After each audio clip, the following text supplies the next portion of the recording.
हीरा भाई I book में आपका स्वागत है। इस मंच पर हम आपके लिए हमेशा नई, आनंददायक और प्रेरणादायक आई बुक्स लेकर के आते हैं।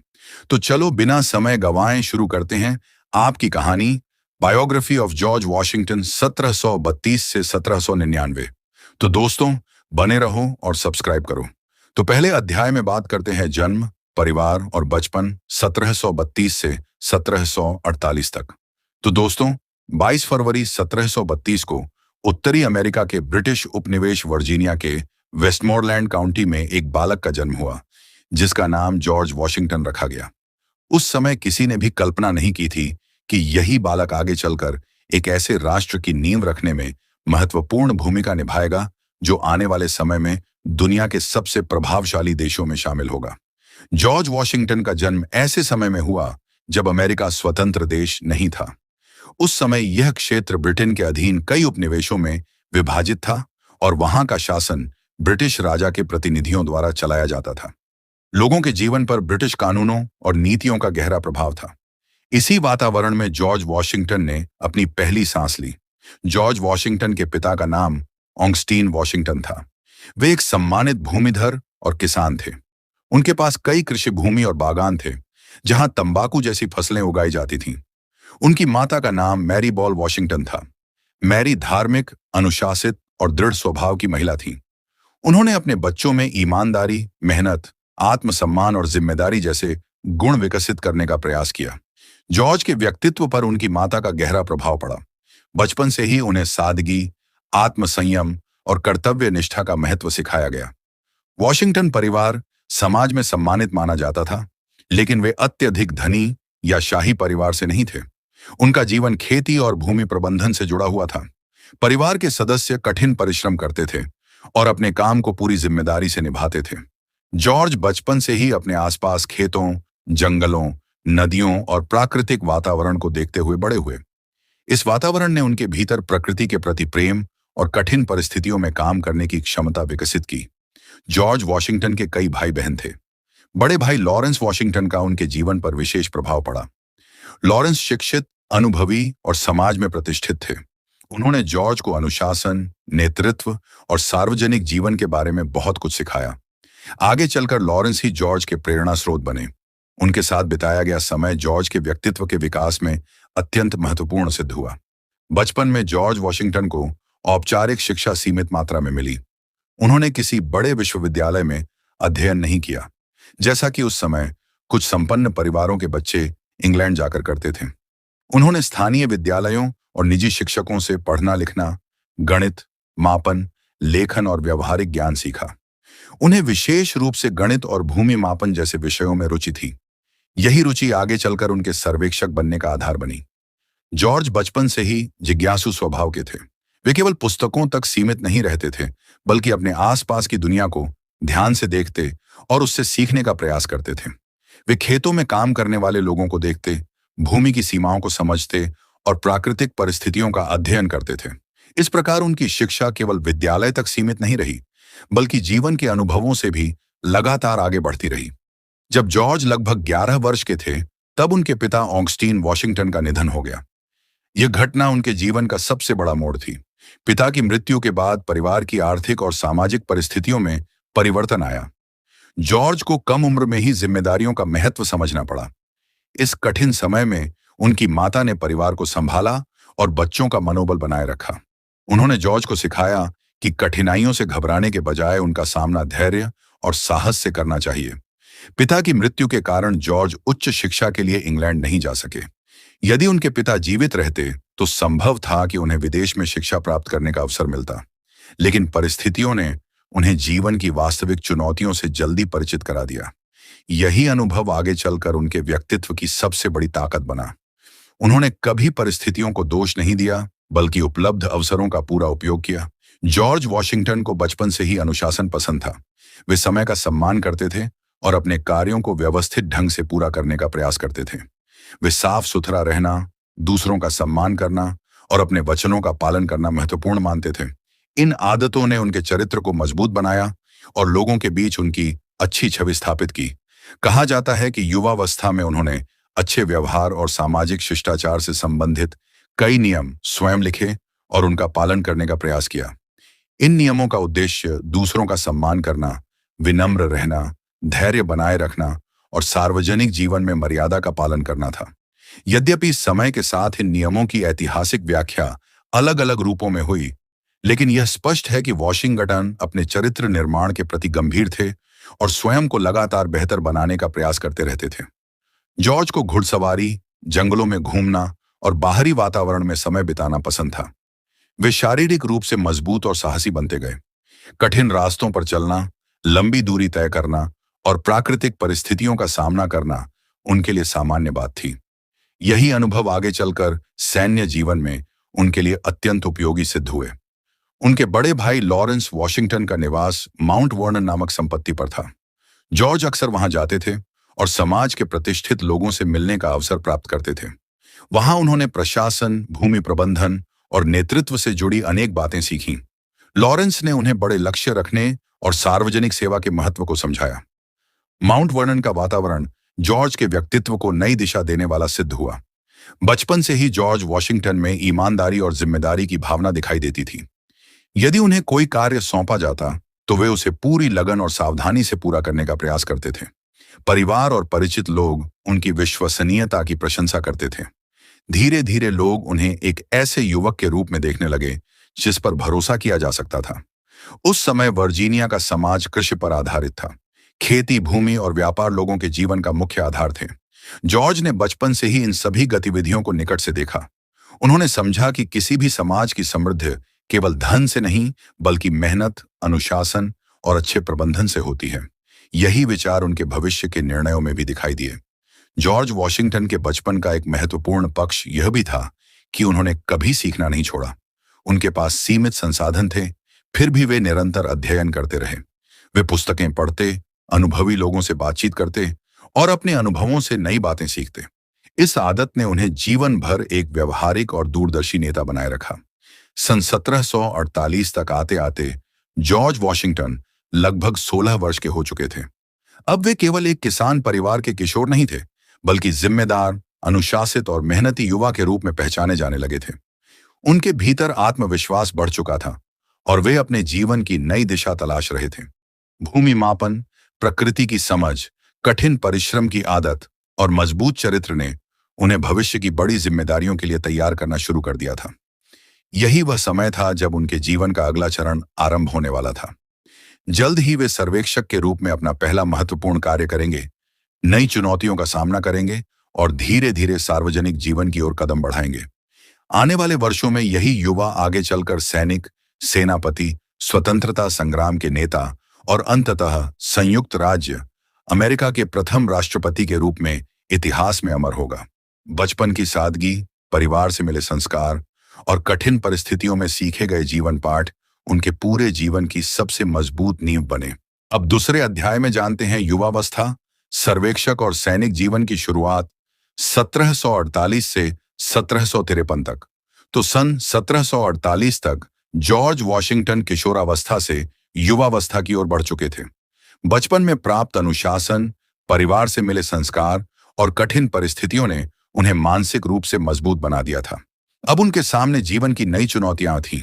उनके पिता का निधन कई वर्ष पहले हो चुका था, इसलिए उन्हें कम उम्र में ही अपने भविष्य की दिशा स्वयं तय करनी थी। उस समय वर्जीनिया के अधिकांश युवाओं का जीवन खेती, व्यापार या सेना से जुड़ा होता था।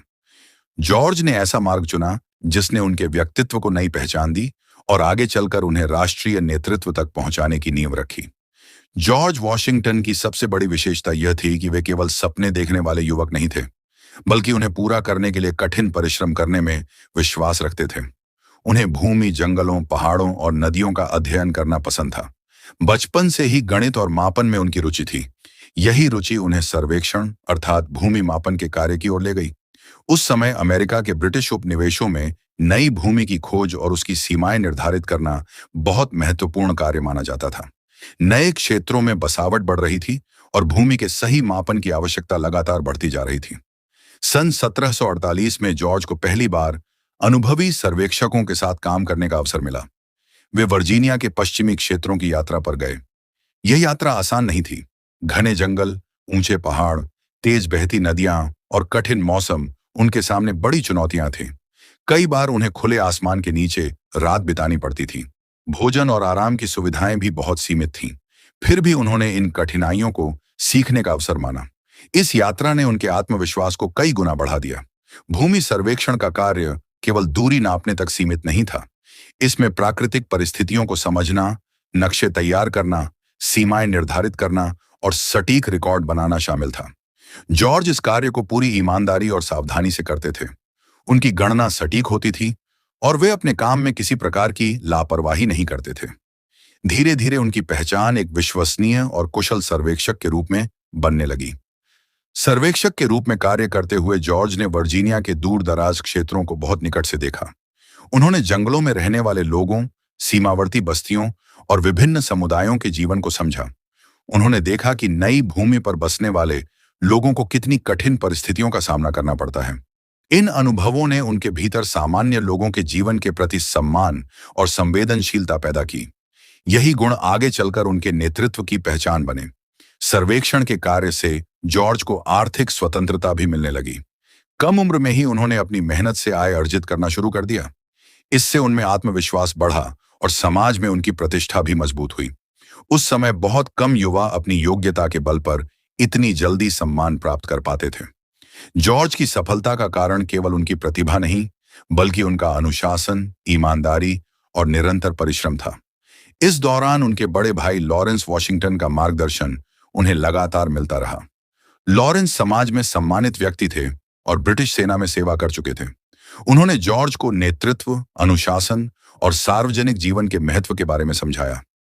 लॉरेंस के संपर्कों के कारण जॉर्ज की पहचान वर्जीनिया के कई प्रभावशाली लोगों से हुई। इन संबंधों ने उनके भविष्य के लिए नए अवसर खोले। माउंट वर्नन में बिताया गया समय भी जॉर्ज के व्यक्तित्व के विकास में महत्वपूर्ण रहा। यहाँ उन्होंने भूमि प्रबंधन, कृषि व्यवस्था और प्रशासनिक कार्यों को निकट से देखा। उन्होंने समझा कि किसी भी बड़े कार्य को सफल बनाने के लिए केवल साहस ही नहीं, बल्कि अच्छी योजना, अनुशासन और जिम्मेदारी भी आवश्यक होती है।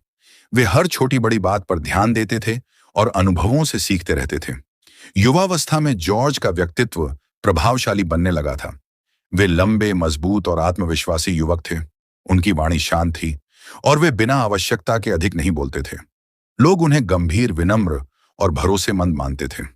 वे दूसरों की बात ध्यान से सुनते और सोच समझकर निर्णय लेते थे। यह आदत आगे चलकर उनके नेतृत्व की सबसे बड़ी ताकत बनी। सर्वेक्षक के रूप में काम करते हुए जॉर्ज ने नक्शे बनाने की कला में भी दक्षता प्राप्त की। उस समय आधुनिक उपकरण उपलब्ध नहीं थे, इसलिए सटीक मापन करना कठिन कार्य था। फिर भी वे अपने काम में उत्कृष्टता बनाए रखते थे। उनके बनाए हुए रिकॉर्ड और नक्शों की गुणवत्ता की प्रशंसा की जाती थी। इससे उनकी प्रतिष्ठा लगातार बढ़ती गई। सन 1751 में उनके जीवन में एक दुखद घटना घटी। उनके बड़े भाई लॉरेंस वॉशिंगटन गंभीर रूप से बीमार पड़ गए। स्वास्थ्य सुधारने के लिए उन्होंने विदेश की यात्रा भी की, लेकिन उनका स्वास्थ्य बेहतर नहीं हो सका। अंततः उनका निधन हो गया। यह घटना जॉर्ज के लिए गहरा आघात थी। उन्होंने केवल एक भाई ही नहीं, बल्कि अपने सबसे बड़े मार्गदर्शक को खो दिया। इस घटना के बाद जॉर्ज पर परिवार की जिम्मेदारियां और अधिक बढ़ गईं। लॉरेंस की मृत्यु के बाद जॉर्ज का माउंट वर्नन से संबंध और मजबूत हो गया। समय के साथ वे इस संपत्ति के प्रमुख प्रबंधक बने। उन्होंने खेती, भूमि और कर्मचारियों के प्रबंधन की जिम्मेदारियां संभाली। इससे उनके प्रशासनिक अनुभव में काफी वृद्धि हुई। उन्होंने सीखा कि बड़ी जिम्मेदारियों को धैर्य और योजना के साथ कैसे निभाया जाता है। इसी समय वर्जीनिया और उसके आसपास के क्षेत्रों में राजनीतिक परिस्थितियां भी बदल रही थीं। ब्रिटिश और फ्रांसीसी साम्राज्य उत्तरी अमेरिका में अपने प्रभाव का विस्तार करना चाहते थे। दोनों शक्तियां नई भूमि पर अधिकार स्थापित करने का प्रयास कर रही थीं। सीमावर्ती क्षेत्रों में तनाव धीरे धीरे बढ़ने लगा था। इस स्थिति ने भविष्य में बड़े संघर्ष का संकेत देना शुरू कर दिया था। जॉर्ज वॉशिंगटन इन घटनाओं को ध्यान से देख रहे थे। उन्हें महसूस होने लगा कि आने वाले समय में केवल भूमि मापन का कार्य पर्याप्त नहीं होगा। यदि उपनिवेशों की सुरक्षा करनी है, तो सैनिक नेतृत्व की भी आवश्यकता होगी। उनके भीतर देश और समाज की सेवा करने की भावना पहले से ही मौजूद थी। अब यह भावना उन्हें सैन्य जीवन की ओर आकर्षित करने लगी। सन 1752 और 1753 के दौरान वर्जीनिया के अधिकारियों ने जॉर्ज की योग्यता और ईमानदारी पर ध्यान दिया। उनकी कार्यशैली, अनुशासन और नेतृत्व क्षमता से प्रभावित होकर उन्हें सार्वजनिक जिम्मेदारियां दी जाने लगीं। वे कम उम्र में ही ऐसे युवा के रूप में पहचाने जाने लगे थे जो कठिन परिस्थितियों में भी शांत रहकर सही निर्णय ले सकता था। इसी अवधि में उन्हें वर्जीनिया मिलिशिया में अधिकारी बनने का अवसर मिला। उस समय मिलिशिया स्थानीय सुरक्षा बल था जिसका कार्य सीमावर्ती क्षेत्रों की रक्षा करना और आवश्यकता पड़ने पर सैन्य अभियान चलाना था। जॉर्ज ने इस जिम्मेदारी को पूरी गंभीरता से स्वीकार किया। उन्होंने सैनिक प्रशिक्षण लेना शुरू किया और सैन्य अनुशासन का पालन किया। यह उनके जीवन का नया अध्याय था। सैनिक जीवन की शुरुआत आसान नहीं थी। उन्हें हथियारों का प्रशिक्षण, सैनिकों का नेतृत्व, कठिन यात्राएं और सीमावर्ती क्षेत्रों की सुरक्षा जैसे कार्य सीखने पड़े। लेकिन सर्वेक्षक के रूप में प्राप्त अनुभव उनके बहुत काम आए। जंगलों, पहाड़ों और नदियों की जानकारी होने के कारण वे कठिन इलाकों में भी आत्मविश्वास के साथ काम कर सकते थे। सन 1753 में उन्हें वर्जीनिया के गवर्नर की ओर से एक महत्वपूर्ण जिम्मेदारी मिली। उन्हें पश्चिमी सीमावर्ती क्षेत्र में जाकर फ्रांसीसी अधिकारियों तक आधिकारिक संदेश पहुंचाना था। यह कार्य अत्यंत जोखिम भरा था क्योंकि यात्रा लंबी, कठिन और खतरनाक थी। रास्ते में खराब मौसम, घने जंगल और अनेक प्राकृतिक बाधाएं थीं। फिर भी जॉर्ज ने बिना भय के यह जिम्मेदारी स्वीकार की। इस अभियान के दौरान उन्होंने साहस, धैर्य और नेतृत्व का उत्कृष्ट परिचय दिया। उन्होंने कठिन परिस्थितियों में यात्रा पूरी की, संदेश पहुंचाया और सुरक्षित वापस लौटे। इस सफलता ने उन्हें पूरे वर्जीनिया में प्रसिद्ध बना दिया। अब लोग उन्हें केवल एक सर्वेक्षक नहीं, बल्कि एक सक्षम युवा अधिकारी के रूप में देखने लगे थे।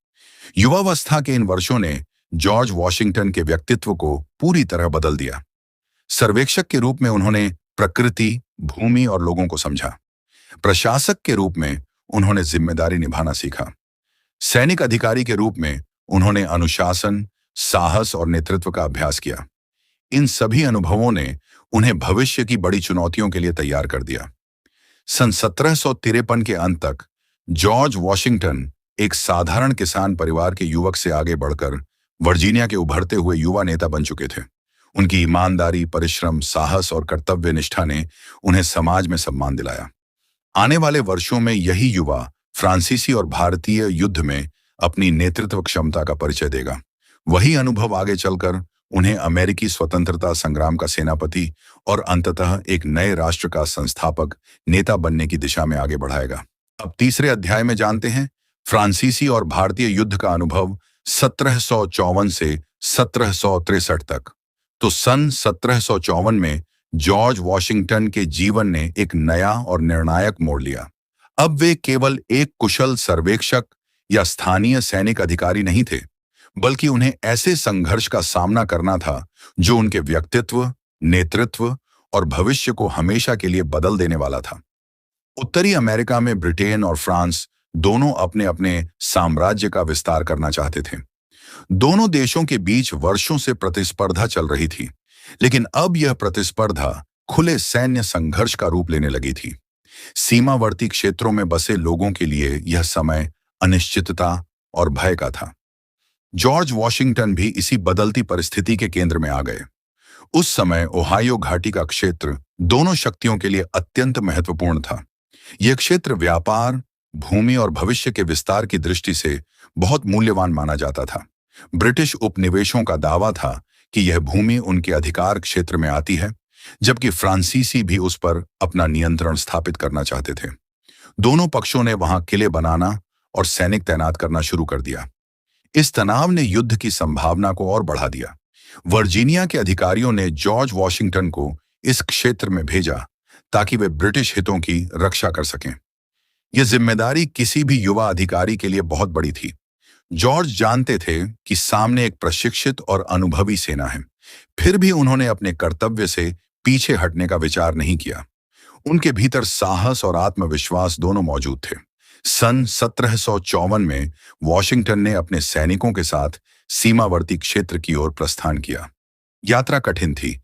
घने जंगल, ऊबड़-खाबड़ रास्ते, बारिश और भोजन की कमी जैसी अनेक समस्याएं सामने थीं। फिर भी उन्होंने अपने सैनिकों का मनोबल बनाए रखा। वे स्वयं भी वही कठिनाइयां सहते थे जो उनके सैनिक झेलते थे। इससे उनके साथियों का उन पर विश्वास और अधिक मजबूत होता गया। इसी अभियान के दौरान एक छोटी लेकिन महत्वपूर्ण सैन्य झड़प हुई जिसे इतिहास में जुमोनविल ग्लेन की घटना के रूप में जाना जाता है।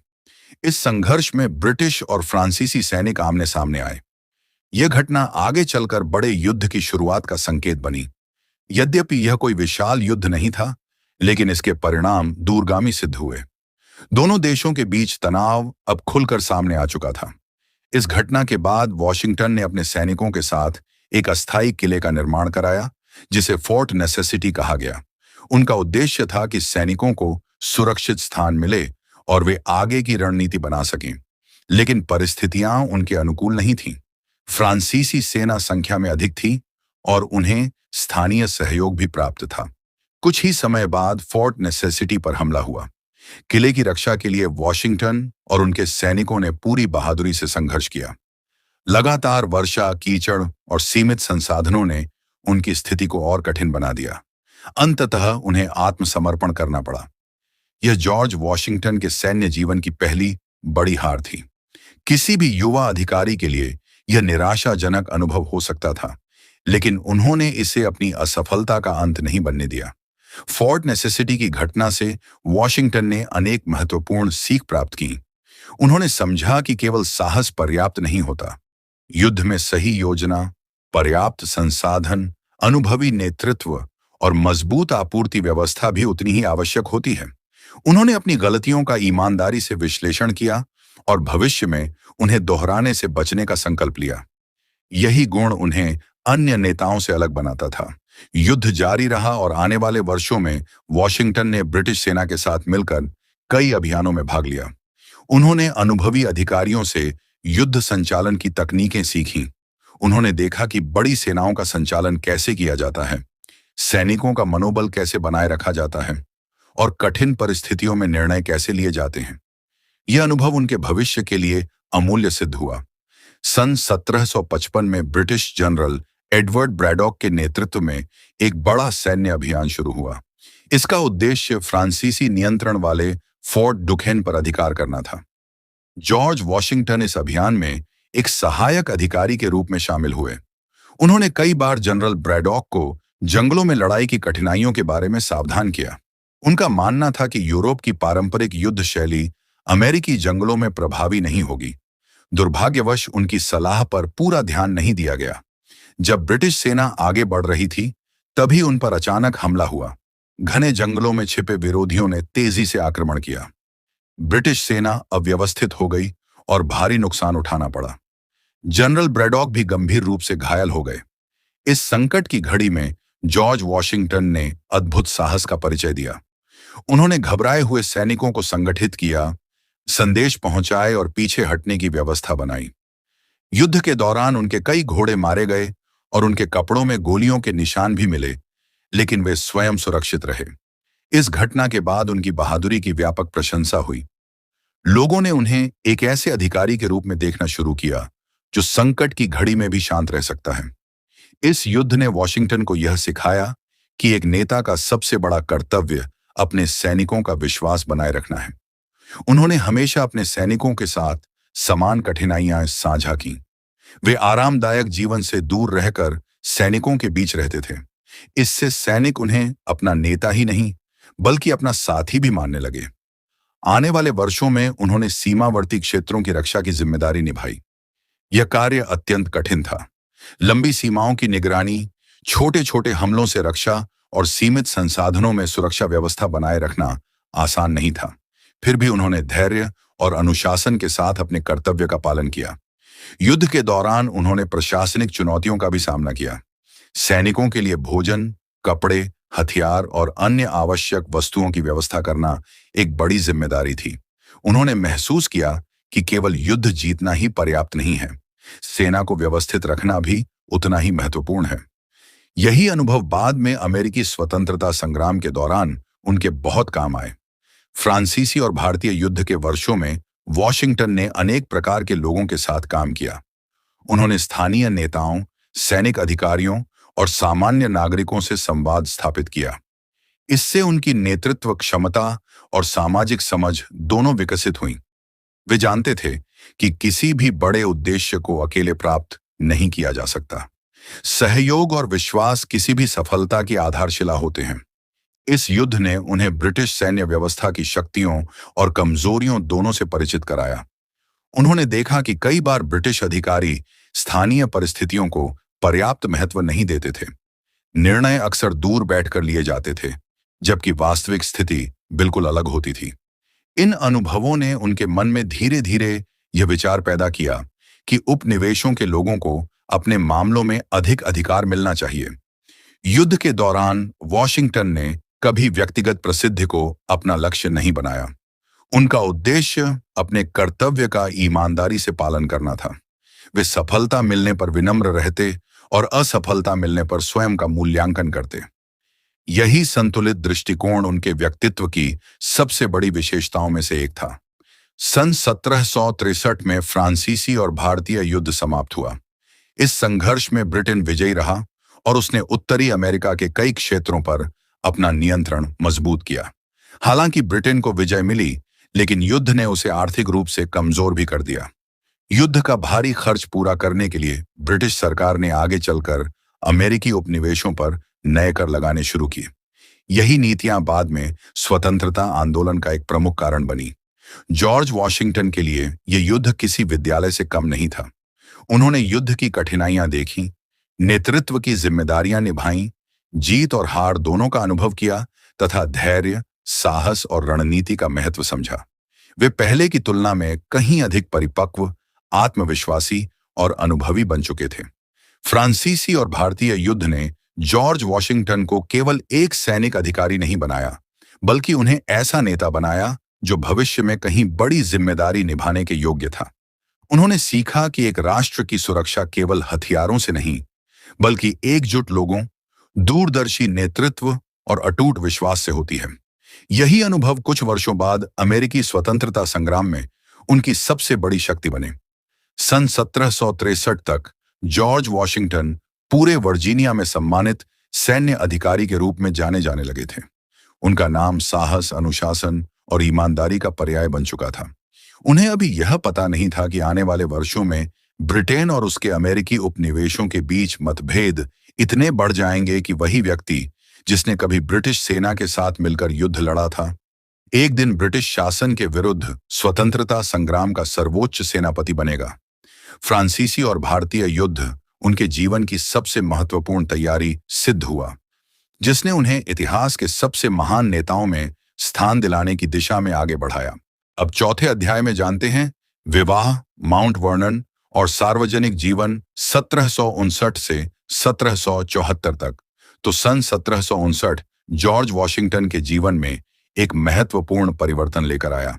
फ्रांसीसी और भारतीय युद्ध में वर्षों तक सेवा देने के बाद उन्होंने सक्रिय सैन्य जीवन से कुछ समय के लिए दूरी बनाई और अपने निजी तथा सार्वजनिक जीवन पर ध्यान देना शुरू किया। अब वे केवल एक सैनिक अधिकारी के रूप में नहीं, बल्कि एक जिम्मेदार नागरिक, सफल भूमिधर और उभरते हुए राजनीतिक नेता के रूप में अपनी पहचान बना रहे थे। यही वह काल था जिसने उनके व्यक्तित्व को संतुलित, परिपक्व और दूरदर्शी बनाया। आने वाले वर्षों में यही अनुभव उन्हें अमेरिकी स्वतंत्रता आंदोलन का स्वाभाविक नेता बनाने वाले थे। सन 1759 में जॉर्ज वॉशिंगटन ने मार्था डैंड्रिज कस्टिस से विवाह किया। मार्था एक सम्मानित और समृद्ध परिवार से थीं। वे पहले से विधवा थीं और उनके 2 बच्चे थे। विवाह के बाद जॉर्ज ने मार्था के बच्चों को अपने परिवार का हिस्सा स्वीकार किया और उनका पालन पोषण पूरी जिम्मेदारी के साथ किया। यद्यपि जॉर्ज और मार्था की अपनी कोई संतान नहीं हुई, फिर भी उनका परिवार प्रेम, सम्मान और सहयोग का उदाहरण माना जाता था। मार्था वॉशिंगटन ने अपने पति के जीवन में अत्यंत महत्वपूर्ण भूमिका निभाई। वे शांत, समझदार और धैर्यवान स्वभाव की थीं। उन्होंने हमेशा जॉर्ज का साथ दिया, चाहे वे माउंट वर्नन में कार्य संभाल रहे हों या बाद में युद्ध के कठिन वर्षों में सेना का नेतृत्व कर रहे हों। जॉर्ज अपने निजी जीवन में स्थिरता और संतुलन बनाए रखने का श्रेय काफी हद तक मार्था को देते थे। विवाह के बाद जॉर्ज वॉशिंगटन ने अपना अधिकांश समय माउंट वर्नन में बिताना शुरू किया। माउंट वर्नन वर्जीनिया में स्थित उनका विशाल कृषि क्षेत्र था।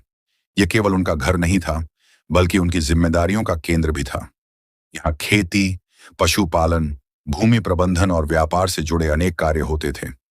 जॉर्ज इन सभी कार्यों की व्यक्तिगत रूप से निगरानी करते थे। वे मानते थे कि किसी भी संपत्ति की सफलता केवल उसके आकार पर नहीं, बल्कि उसके अच्छे प्रबंधन पर निर्भर करती है। माउंट वर्नन में रहते हुए वॉशिंगटन ने खेती के क्षेत्र में कई सुधार किए। उन्होंने भूमि की उर्वरता बनाए रखने के लिए नई कृषि पद्धतियों का प्रयोग किया। वे केवल एक ही प्रकार की फसल पर निर्भर रहने के बजाय विभिन्न फसलों की खेती को बढ़ावा देते थे। उनका उद्देश्य भूमि का दीर्घकालिक संरक्षण और बेहतर उत्पादन था। वे कृषि को केवल व्यवसाय नहीं, बल्कि समाज की समृद्धि का आधार मानते थे। वॉशिंगटन अपने कर्मचारियों और श्रमिकों से नियमित रूप से मिलते थे। वे प्रत्येक कार्य की जानकारी रखते थे और छोटी से छोटी बात पर भी ध्यान देते थे। उनकी कार्यशैली में अनुशासन और व्यवस्था स्पष्ट दिखाई देती थी। वे समय का सम्मान करते थे और दूसरों से भी यही अपेक्षा रखते थे। इसी कारण माउंट वर्नन का प्रबंधन उस समय के सबसे व्यवस्थित कृषि प्रतिष्ठानों में गिना जाने लगा। इस अवधि में जॉर्ज वॉशिंगटन ने आर्थिक मामलों की भी गहरी समझ विकसित की। उन्होंने खेती, व्यापार, बाजार और संसाधनों के महत्व को निकट से समझा। वे खर्च और आय का विस्तृत रिकॉर्ड रखते थे तथा भविष्य की योजनाएं बनाकर कार्य करते थे। उनकी यह आदत आगे चलकर राष्ट्रीय प्रशासन में भी दिखाई दी, जहां उन्होंने वित्तीय अनुशासन और जिम्मेदारी को महत्व दिया। माउंट वर्नन केवल कृषि का केंद्र नहीं था, बल्कि अनेक महत्वपूर्ण अतिथियों के आगमन का स्थान भी था। स्थानीय नेता, व्यापारी, अधिकारी और समाज के प्रतिष्ठित लोग अक्सर वहां आते थे। इन बैठकों में वर्जीनिया और अन्य उपनिवेशों की राजनीतिक तथा आर्थिक समस्याओं पर चर्चा होती थी। जॉर्ज ध्यान से सभी विचार सुनते और अपनी राय शांतिपूर्वक प्रस्तुत करते थे। उनकी विनम्रता और संतुलित सोच लोगों को प्रभावित करती थी। इसी समय उन्होंने सार्वजनिक जीवन में भी सक्रिय भूमिका निभानी शुरू की। वे वर्जीनिया की विधानसभा, जिसे हाउस ऑफ बर्गेसेस कहा जाता था, के सदस्य चुने गए। ये उनके राजनीतिक जीवन की शुरुआत थी। यहां उन्होंने स्थानीय जनता की समस्याओं, कर व्यवस्था, व्यापार, भूमि और प्रशासन से जुड़े विषयों पर काम किया। वे अनावश्यक भाषण देने के बजाय गंभीर अध्ययन और विचारपूर्ण निर्णयों के लिए जाने जाते थे। विधानसभा में कार्य करते हुए वॉशिंगटन ने देखा कि ब्रिटिश सरकार उपनिवेशों के हितों को हमेशा समान महत्व नहीं देती। कई निर्णय लंदन में लिए जाते थे, जबकि उनका प्रभाव हजारों किलोमीटर दूर रहने वाले उपनिवेशवासियों पर पड़ता था। स्थानीय लोगों की राय को अक्सर पर्याप्त महत्व नहीं मिलता था। यह स्थिति धीरे धीरे असंतोष का कारण बनने लगी। सन 1763 में फ्रांसीसी और भारतीय युद्ध समाप्त होने के बाद ब्रिटेन पर भारी कर्ज हो गया। इस आर्थिक बोझ को कम करने के लिए ब्रिटिश सरकार ने अमेरिकी उपनिवेशों पर नए कर लगाने शुरू किए। उपनिवेशों के लोगों का मानना था कि उनसे बिना उनकी सहमति के कर वसूले जा रहे हैं। यह केवल आर्थिक समस्या नहीं थी, बल्कि अधिकारों और प्रतिनिधित्व का प्रश्न भी बन गया। जॉर्ज वॉशिंगटन ने इन घटनाओं को गंभीरता से देखा। प्रारंभ में वे ब्रिटेन से पूर्ण अलगाव के पक्ष में नहीं थे। वे चाहते थे कि दोनों पक्ष बातचीत और न्यायपूर्ण समाधान के माध्यम से विवाद समाप्त करें।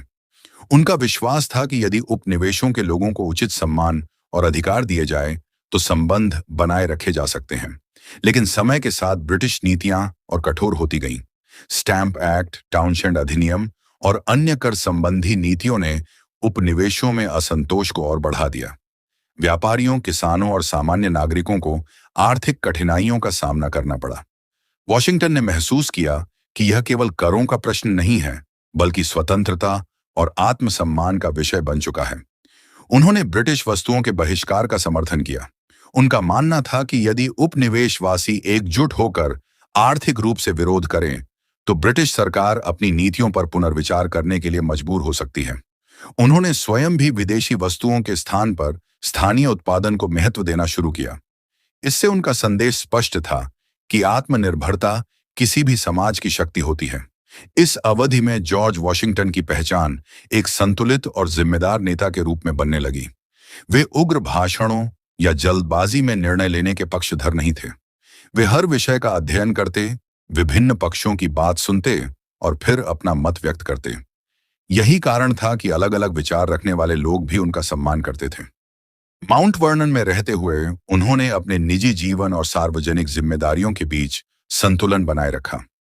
वे सुबह कृषि कार्यों का निरीक्षण करते, दोपहर में प्रशासनिक कार्य देखते और आवश्यकता पड़ने पर राजनीतिक बैठकों में भाग लेते। उनका जीवन अनुशासन का उत्कृष्ट उदाहरण था। वे मानते थे कि जो व्यक्ति स्वयं अपने जीवन को व्यवस्थित नहीं रख सकता, वह दूसरों का नेतृत्व भी प्रभावी ढंग से नहीं कर सकता। इस समय तक वॉशिंगटन पूरे वर्जीनिया में अत्यंत सम्मानित व्यक्ति बन चुके थे। लोग उन्हें ईमानदार, न्यायप्रिय और दूरदर्शी नेता मानते थे। वे किसी भी निर्णय में व्यक्तिगत लाभ के बजाय सार्वजनिक हित को प्राथमिकता देते थे। यही गुण आगे चलकर उन्हें पूरे अमेरिका का विश्वास दिलाने वाले थे। ब्रिटिश सरकार और उपनिवेशों के बीच तनाव लगातार बढ़ता जा रहा था। बोस्टन सहित कई क्षेत्रों में विरोध प्रदर्शन होने लगे। समाचार तेजी से एक उपनिवेश से दूसरे उपनिवेश तक पहुंचते थे। वॉशिंगटन इन घटनाओं पर लगातार नजर रखते थे। वे समझ चुके थे कि यदि स्थिति नहीं बदली तो भविष्य में बड़ा संघर्ष हो सकता है। सन 1774 तक पहुंचते पहुंचते जॉर्ज वॉशिंगटन का दृष्टिकोण पहले की तुलना में काफी बदल चुका था। अब वे केवल एक सफल किसान या स्थानीय राजनेता नहीं थे। वे उन नेताओं में शामिल हो चुके थे जो उपनिवेशों के अधिकारों की रक्षा के लिए संगठित प्रयास करना चाहते थे। उनका विश्वास था कि कानून का सम्मान होना चाहिए, लेकिन यदि किसी सरकार द्वारा लगातार अन्याय किया जाए तो जनता को अपने अधिकारों की रक्षा करने का अधिकार भी है। इसी वर्ष विभिन्न उपनिवेशों के प्रतिनिधियों ने मिलकर प्रथम महाद्वीपीय कांग्रेस आयोजित की। वर्जीनिया की ओर से जॉर्ज वॉशिंगटन भी प्रतिनिधि बनकर इसमें शामिल हुए। यहां उन्होंने अन्य उपनिवेशों के नेताओं से मुलाकात की और पहली बार पूरे अमेरिका के साझा हितों पर गंभीर चर्चा की। उन्होंने महसूस किया कि अलग अलग उपनिवेशों की समस्याएं वास्तव में एक जैसी हैं और उनका समाधान भी मिलकर ही निकाला जा सकता है। महाद्वीपीय कांग्रेस में वॉशिंगटन बहुत अधिक भाषण नहीं देते थे, लेकिन उनकी उपस्थिति ही लोगों में विश्वास पैदा करती थी। फ्रांसीसी और भारतीय युद्ध का उनका अनुभव, सार्वजनिक जीवन में उनकी ईमानदारी और माउंट वर्नन में उनकी सफल प्रशासनिक क्षमता उन्हें अन्य नेताओं से अलग बनाती थी। धीरे धीरे लोग उन्हें ऐसे व्यक्ति के रूप में देखने लगे जो आवश्यकता पड़ने पर पूरे उपनिवेशों का नेतृत्व कर सकता है। सन 1774 के अंत तक यह स्पष्ट हो चुका था कि ब्रिटेन और अमेरिकी उपनिवेशों के बीच मतभेद केवल बातचीत से समाप्त होना कठिन है। संघर्ष की संभावना लगातार बढ़ रही थी। जॉर्ज वॉशिंगटन ने अपने जीवन के पिछले वर्षों में जो अनुभव प्राप्त किए थे, सैनिक अनुशासन, कृषि प्रबंधन, आर्थिक समझ, राजनीतिक अनुभव और जनता का विश्वास, वे सभी अब एक नए और कहीं बड़े उद्देश्य के लिए तैयार हो चुके थे।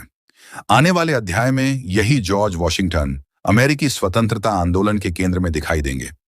परिस्थितियां उन्हें फिर से सैन्य वर्दी पहनने के लिए बुलाएंगी और वे एक ऐसे संघर्ष का नेतृत्व करेंगे जो केवल एक युद्ध नहीं, बल्कि एक नए राष्ट्र के जन्म का इतिहास बनेगा। अब 5वें अध्याय में जानते हैं ब्रिटेन से बढ़ते मतभेद और स्वतंत्रता आंदोलन 1774 से 1775 तक। तो सन 1774 तक जॉर्ज वॉशिंगटन एक सम्मानित भूमिधर, सफल प्रशासक और वर्जीनिया के प्रभावशाली राजनीतिक नेता बन चुके थे। फ्रांसीसी और भारतीय युद्ध का अनुभव, माउंट वर्नन का कुशल प्रबंधन और विधानसभा में उनकी सक्रिय भूमिका ने उन्हें पूरे उपनिवेशों में एक विश्वसनीय व्यक्ति के रूप में स्थापित कर दिया था। लेकिन अब उनके सामने एक ऐसी चुनौती आने वाली थी जो केवल उनके व्यक्तिगत जीवन को ही नहीं, बल्कि पूरे उत्तरी अमेरिका के इतिहास को बदलने वाली थी।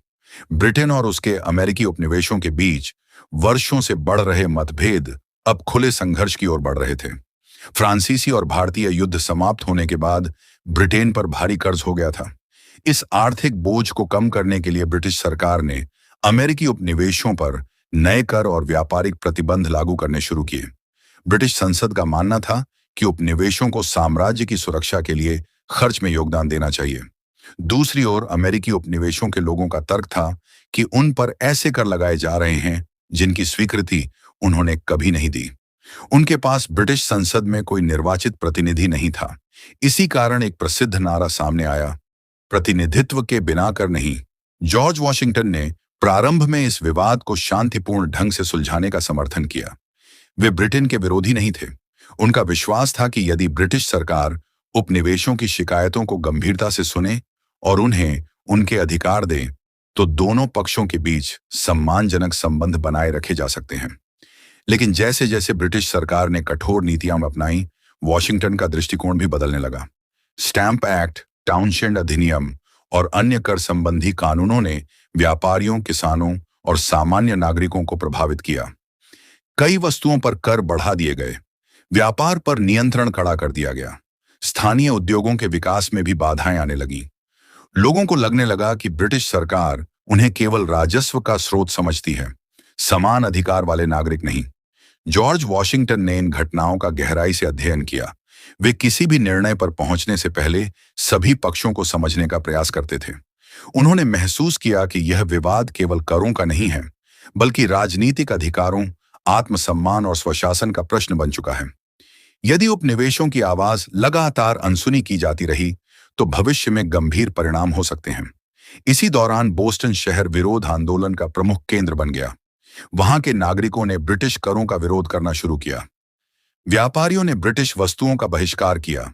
कई स्थानों पर शांतिपूर्ण प्रदर्शन हुए, जबकि कुछ जगहों पर तनाव भी बढ़ा। इन घटनाओं की खबरें पूरे अमेरिका में फैलने लगी। वॉशिंगटन वर्जीनिया में रहते हुए भी इन घटनाओं पर लगातार नजर रख रहे थे।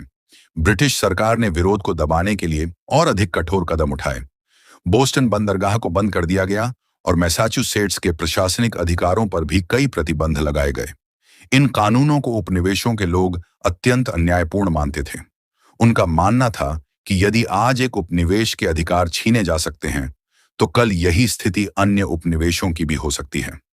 जॉर्ज वॉशिंगटन ने स्पष्ट रूप से कहा कि अन्याय के विरुद्ध सभी उपनिवेशों को एकजुट होना चाहिए। वे मानते थे कि यदि प्रत्येक उपनिवेश केवल अपने हितों के बारे में सोचेगा, तो ब्रिटिश सरकार उन्हें अलग अलग कमजोर कर देगी। लेकिन यदि सभी मिलकर शांतिपूर्ण और संगठित विरोध करेंगे, तो उनकी बात को अनदेखा करना कठिन होगा। सन 1774 में प्रथम महाद्वीपीय कांग्रेस का आयोजन किया गया। इसमें 13 में से 12 अमेरिकी उपनिवेशों के प्रतिनिधि शामिल हुए। वर्जीनिया की ओर से जॉर्ज वॉशिंगटन भी प्रतिनिधि बनकर पहुंचे। यह उनके राजनीतिक जीवन का एक अत्यंत महत्वपूर्ण क्षण था। पहली बार विभिन्न उपनिवेशों के नेता एक मंच पर एकत्र हुए और पूरे अमेरिका के भविष्य पर चर्चा करने लगे।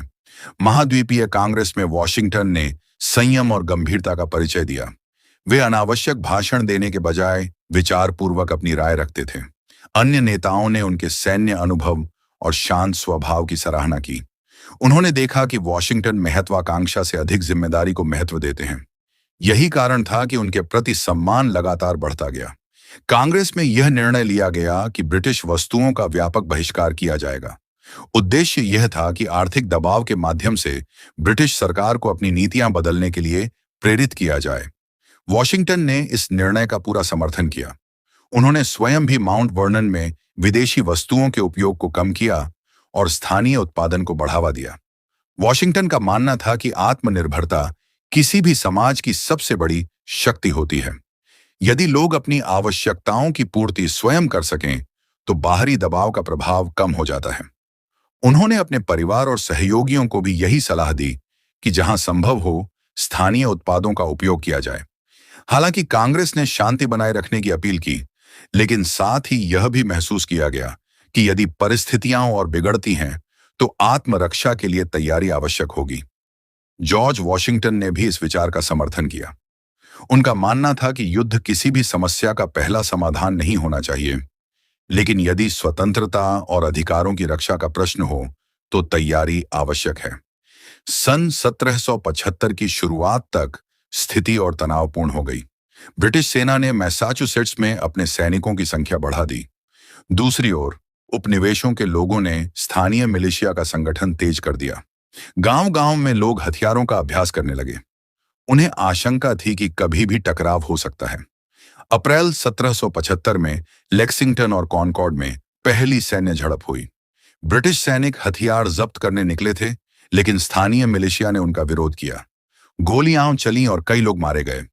इतिहास में इन्हें अमेरिकी स्वतंत्रता संग्राम की पहली लड़ाइयों के रूप में याद किया जाता है। इन घटनाओं ने स्पष्ट कर दिया कि अब विवाद केवल राजनीतिक नहीं रहा, यह सशस्त्र संघर्ष का रूप ले चुका था। जब लेक्सिंगटन और कॉनकॉर्ड की घटनाओं का समाचार वर्जीनिया पहुंचा, तो जॉर्ज वॉशिंगटन अत्यंत गंभीर हो गए। वे जानते थे कि अब परिस्थितियां पहले जैसी नहीं रहेंगी। उन्होंने समझ लिया कि यदि उपनिवेशों को अपने अधिकारों की रक्षा करनी है, तो उन्हें संगठित नेतृत्व और अनुशासित सेना की आवश्यकता होगी। कुछ ही समय बाद दूसरा महाद्वीपीय कांग्रेस सम्मेलन आयोजित किया गया। इस बार वातावरण पहले से बिल्कुल अलग था। अब प्रश्न केवल शिकायतें भेजने का नहीं था, बल्कि युद्ध की स्थिति में पूरे उपनिवेशों के लिए संयुक्त नेतृत्व स्थापित करने का था।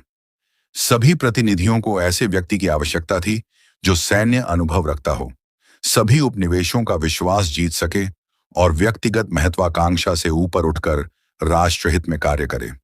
जॉर्ज वॉशिंगटन कांग्रेस में अपनी वर्जीनिया मिलिशिया की वर्दी पहनकर पहुंचे। उन्होंने किसी पद की मांग नहीं की और न ही स्वयं को नेतृत्व के लिए प्रस्तुत किया। उनका मानना था कि यदि लोग उन्हें योग्य समझेंगे तभी वे जिम्मेदारी स्वीकार करेंगे। उनके इस विनम्र व्यवहार ने अन्य नेताओं को और अधिक प्रभावित किया। कांग्रेस के कई सदस्यों का विचार था कि वॉशिंगटन सबसे उपयुक्त व्यक्ति हैं। वे दक्षिणी उपनिवेश वर्जीनिया से थे, जबकि संघर्ष मुख्य रूप से उत्तरी क्षेत्रों में शुरू हुआ था। उनके नेतृत्व से पूरे अमेरिका की एकता मजबूत हो सकती थी।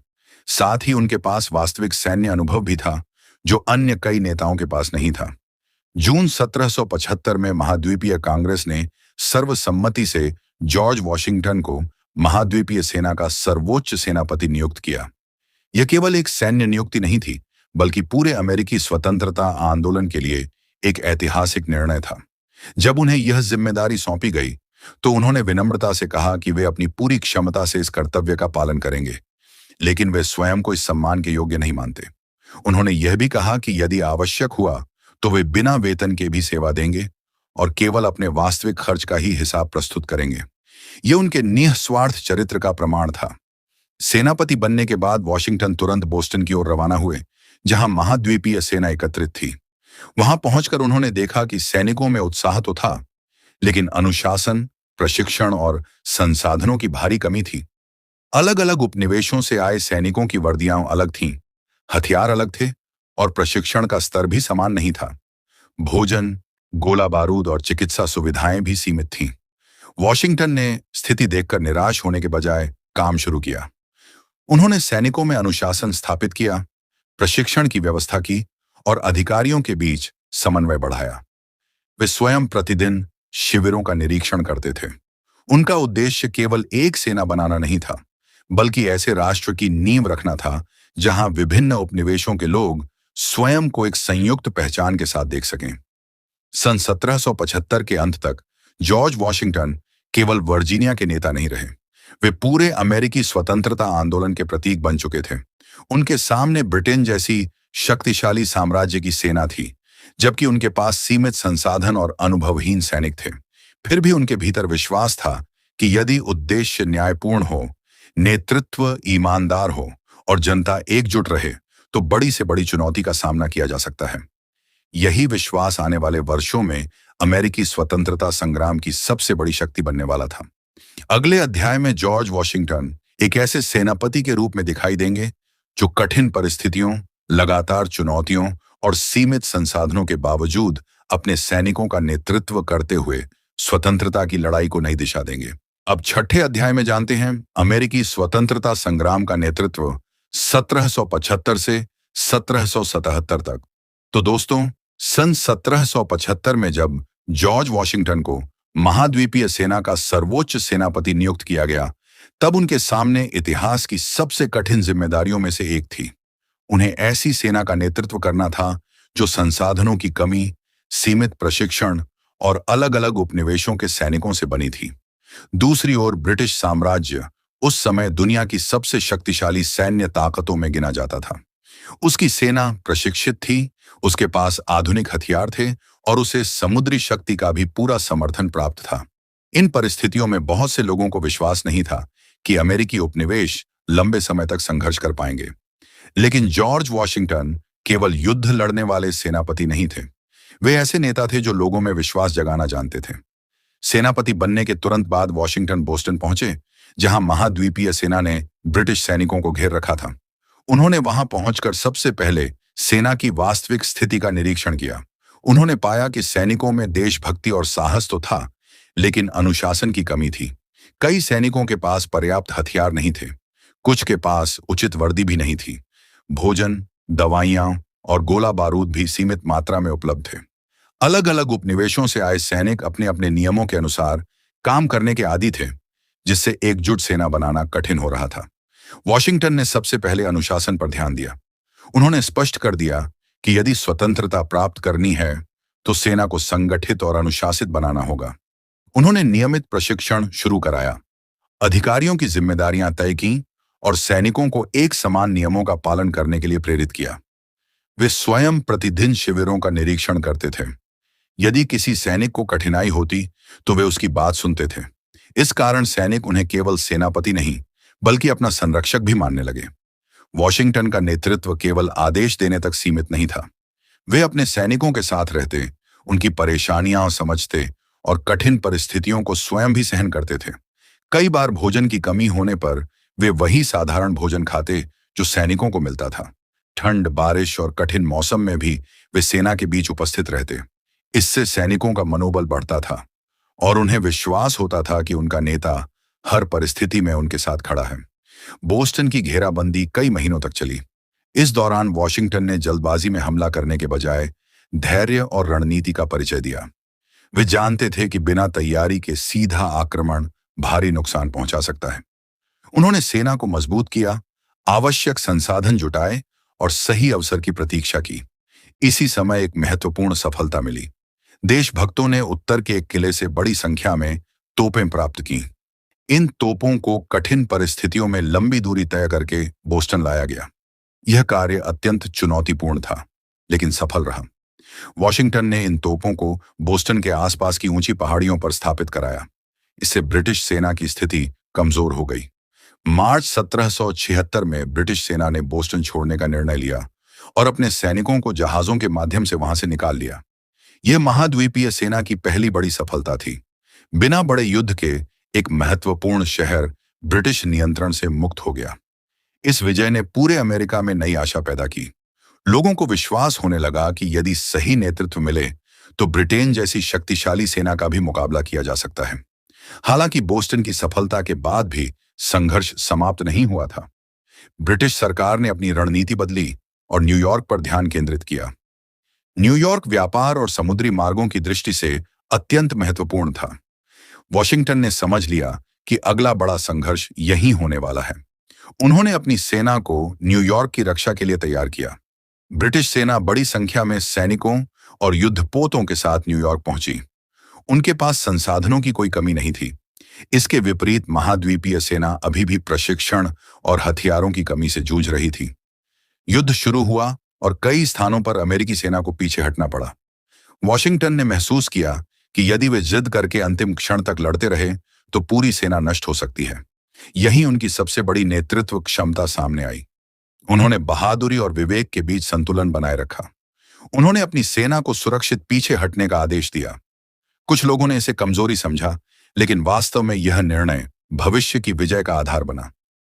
वॉशिंगटन जानते थे कि युद्ध केवल एक लड़ाई जीतने का नाम नहीं है। यदि सेना सुरक्षित रहेगी तो संघर्ष जारी रखा जा सकता है।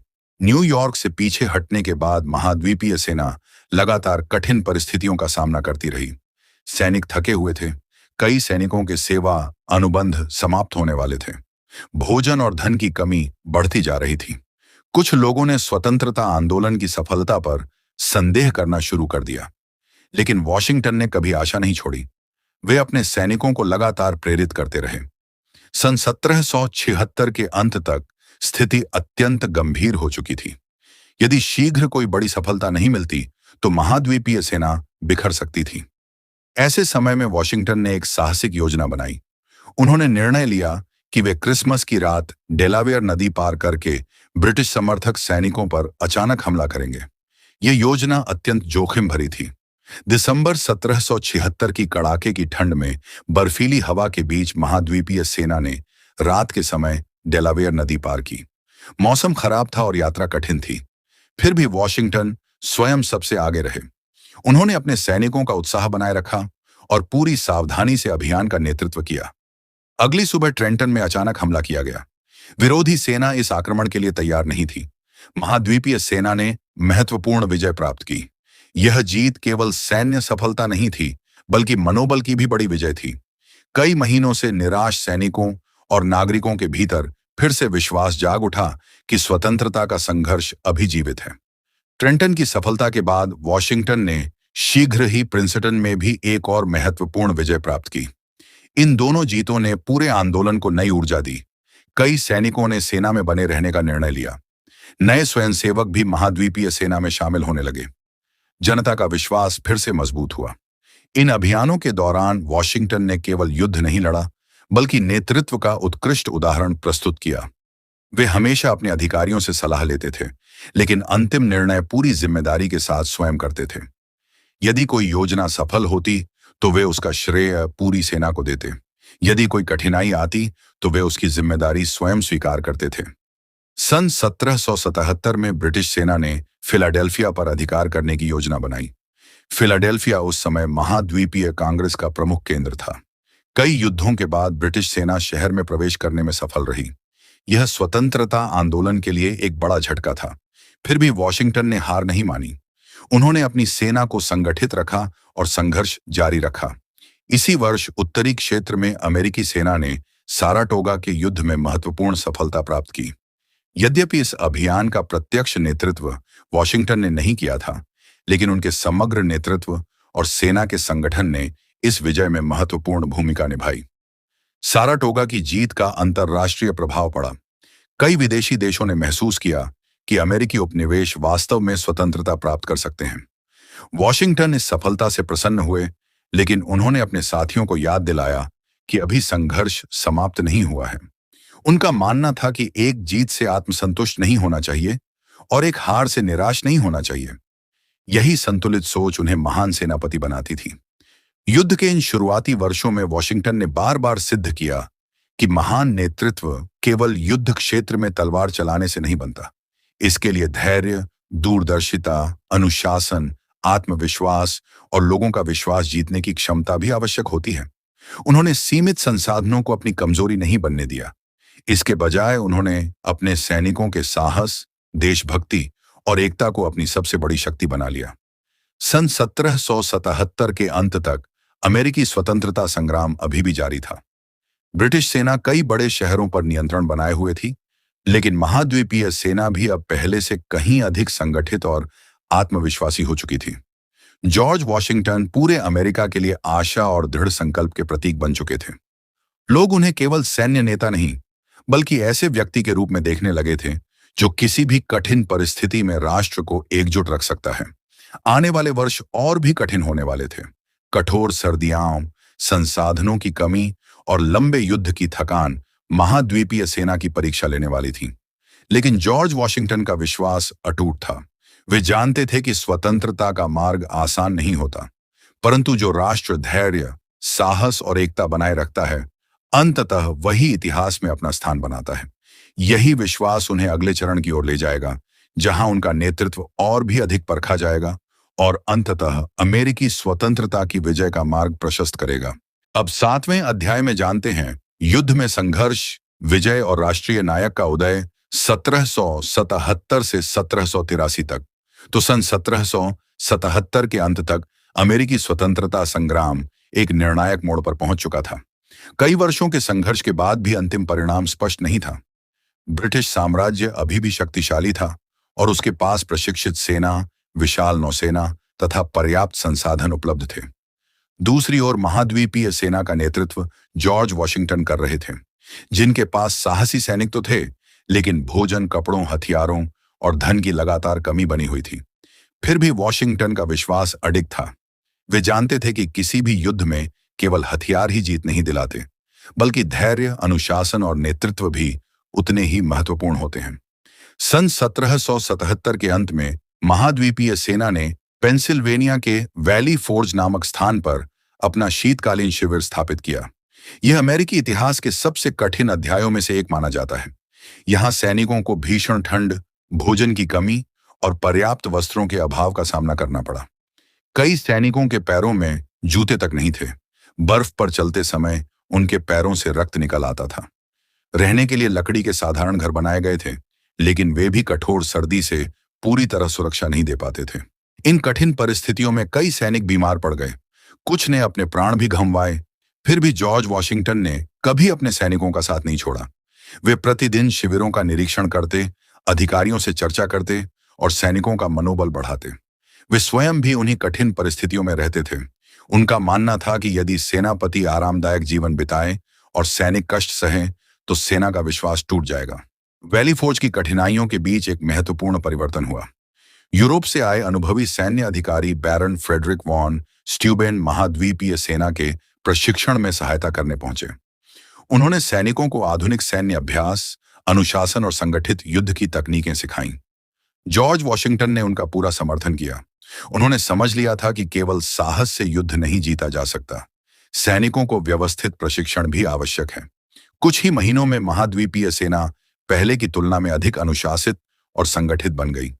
सैनिकों ने एक साथ चलना, संगठित ढंग से आक्रमण करना और कठिन परिस्थितियों में भी व्यवस्था बनाए रखना सीख लिया। वैली फोर्ज की कठिनाइयां अंततः सेना की सबसे बड़ी शक्ति बन गई। जो सैनिक वहां से निकले वे पहले से कहीं अधिक मजबूत और आत्मविश्वासी थे। इसी समय अमेरिकी स्वतंत्रता आंदोलन को अंतर्राष्ट्रीय स्तर पर भी महत्वपूर्ण सफलता मिली। साराटोगा की विजय के बाद फ्रांस ने खुले रूप से अमेरिकी उपनिवेशों का समर्थन करने का निर्णय लिया। फ्रांस ने सैन्य सहायता, हथियार, धन और नौसैनिक सहयोग प्रदान करना शुरू किया। यह सहायता स्वतंत्रता संग्राम के लिए अत्यंत महत्वपूर्ण सिद्ध हुई। जॉर्ज वॉशिंगटन जानते थे कि अब संघर्ष केवल अमेरिकी उपनिवेशों का नहीं रहा, बल्कि अंतर्राष्ट्रीय राजनीति का भी हिस्सा बन चुका है। फ्रांसीसी सहायता मिलने के बाद महाद्वीपीय सेना की स्थिति धीरे धीरे मजबूत होने लगी। फिर भी वॉशिंगटन ने अपने सैनिकों को आत्मसंतुष्ट नहीं होने दिया। वे लगातार प्रशिक्षण, अनुशासन और तैयारी पर जोर देते रहे। उनका विश्वास था कि बाहरी सहायता तभी उपयोगी होगी जब सेना स्वयं मजबूत होगी। युद्ध के अगले वर्षों में अनेक छोटे बड़े संघर्ष हुए। कई बार ब्रिटिश सेना ने बढ़त बनाई तो कई बार अमेरिकी सेना ने सफलता प्राप्त की।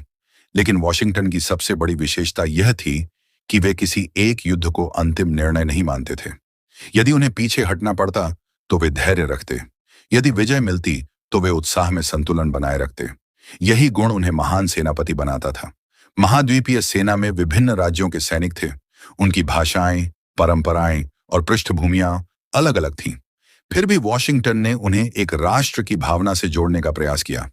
वे बार बार कहते थे कि वे केवल अपने अपने राज्य के लिए नहीं, बल्कि पूरे अमेरिका की स्वतंत्रता के लिए लड़ रहे हैं। इस विचार ने सैनिकों के बीच एकता की भावना को मजबूत किया। युद्ध के दौरान वॉशिंगटन को कई बार आर्थिक कठिनाइयों का भी सामना करना पड़ा। महाद्वीपीय कांग्रेस के पास पर्याप्त धन नहीं था। सैनिकों का वेतन समय पर नहीं मिल पाता था। भोजन और हथियारों की आपूर्ति भी कई बार बाधित हो जाती थी। इन परिस्थितियों में कुछ सैनिक सेना छोड़ना चाहते थे, लेकिन वॉशिंगटन ने धैर्यपूर्वक उन्हें समझाया कि स्वतंत्रता का संघर्ष व्यक्तिगत कठिनाइयों से कहीं बड़ा है। वे केवल आदेश नहीं देते थे, बल्कि उदाहरण प्रस्तुत करते थे। वे स्वयं कठिन जीवन जीते, कम साधनों में काम करते और कभी व्यक्तिगत लाभ की इच्छा नहीं रखते थे। इसी कारण सैनिक उनका सम्मान करते थे।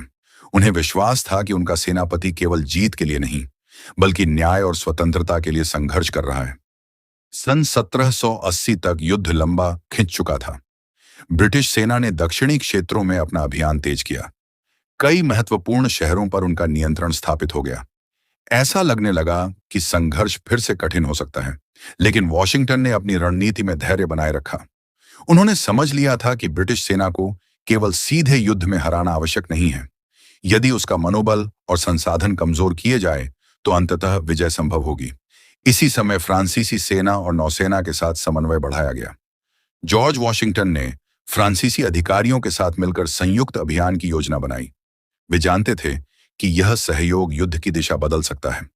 उनकी कूटनीतिक क्षमता भी यहां स्पष्ट दिखाई दी। उन्होंने विदेशी सहयोगियों के साथ सम्मानजनक संबंध बनाए रखे और साझा लक्ष्य पर ध्यान केंद्रित किया। सन 1781 में युद्ध का सबसे महत्वपूर्ण चरण आया। ब्रिटिश जनरल चार्ल्स कॉर्नवालिस अपनी सेना के साथ वर्जीनिया के यॉर्कटाउन क्षेत्र में पहुंचे। उन्होंने वहां अपनी स्थिति मजबूत करने का प्रयास किया। जॉर्ज वॉशिंगटन ने इस अवसर को निर्णायक मानते हुए फ्रांसीसी सेना और नौसेना के साथ मिलकर व्यापक योजना बनाई। महाद्वीपीय सेना ने लंबी दूरी तय कर यॉर्कटाउन की ओर प्रस्थान किया। यह अभियान अत्यंत गोपनीय रखा गया ताकि ब्रिटिश सेना को वास्तविक योजना का पता न चल सके। फ्रांसीसी नौसेना ने समुद्री मार्ग बंद कर दिए, जिससे ब्रिटिश सेना को सहायता नहीं मिल सकी। दूसरी ओर वॉशिंगटन और उनके सहयोगियों ने भूमि से घेराबंदी शुरू कर दी। कई दिनों तक लगातार घेराबंदी और तोपों की कार्रवाई चलती रही। ब्रिटिश सेना की स्थिति लगातार कमजोर होती गई। अंततः अक्टूबर 1781 में जनरल कॉर्नवालिस ने आत्मसमर्पण कर दिया। यह अमेरिकी स्वतंत्रता संग्राम की सबसे महत्वपूर्ण विजय थी। यद्यपि युद्ध औपचारिक रूप से कुछ समय बाद समाप्त हुआ, लेकिन यॉर्कटाउन की विजय ने यह स्पष्ट कर दिया कि ब्रिटिश शासन अब लंबे समय तक अमेरिका पर नियंत्रण बनाए नहीं रख सकता। यॉर्कटाउन की सफलता के बाद पूरे अमेरिका में उत्साह की लहर दौड़ गई। लोगों ने जॉर्ज वॉशिंगटन को राष्ट्रीय नायक के रूप में सम्मान देना शुरू किया। लेकिन वॉशिंगटन ने कभी इस विजय का श्रेय केवल स्वयं को नहीं दिया। उन्होंने हमेशा अपने सैनिकों, अधिकारियों, महाद्वीपीय कांग्रेस और फ्रांसीसी सहयोगियों के योगदान की सराहना की। उनकी विनम्रता ने लोगों का सम्मान और बढ़ा दिया। सन 1783 में पेरिस की संधि पर हस्ताक्षर हुए। इस संधि के माध्यम से ब्रिटेन ने संयुक्त राज्य अमेरिका की स्वतंत्रता को औपचारिक रूप से स्वीकार कर लिया। वर्षों के संघर्ष, बलिदान और कठिनाइयों के बाद स्वतंत्रता का सपना साकार हुआ। यह केवल एक सैन्य विजय नहीं थी, बल्कि स्वतंत्रता, स्वशासन और लोकतांत्रिक मूल्यों की जीत थी। युद्ध समाप्त होने के बाद सबसे महत्वपूर्ण प्रश्न यह था कि अब जॉर्ज वॉशिंगटन क्या करेंगे। उस समय इतिहास में अनेक सेनापति युद्ध जीतने के बाद स्वयं सत्ता पर अधिकार कर लेते थे।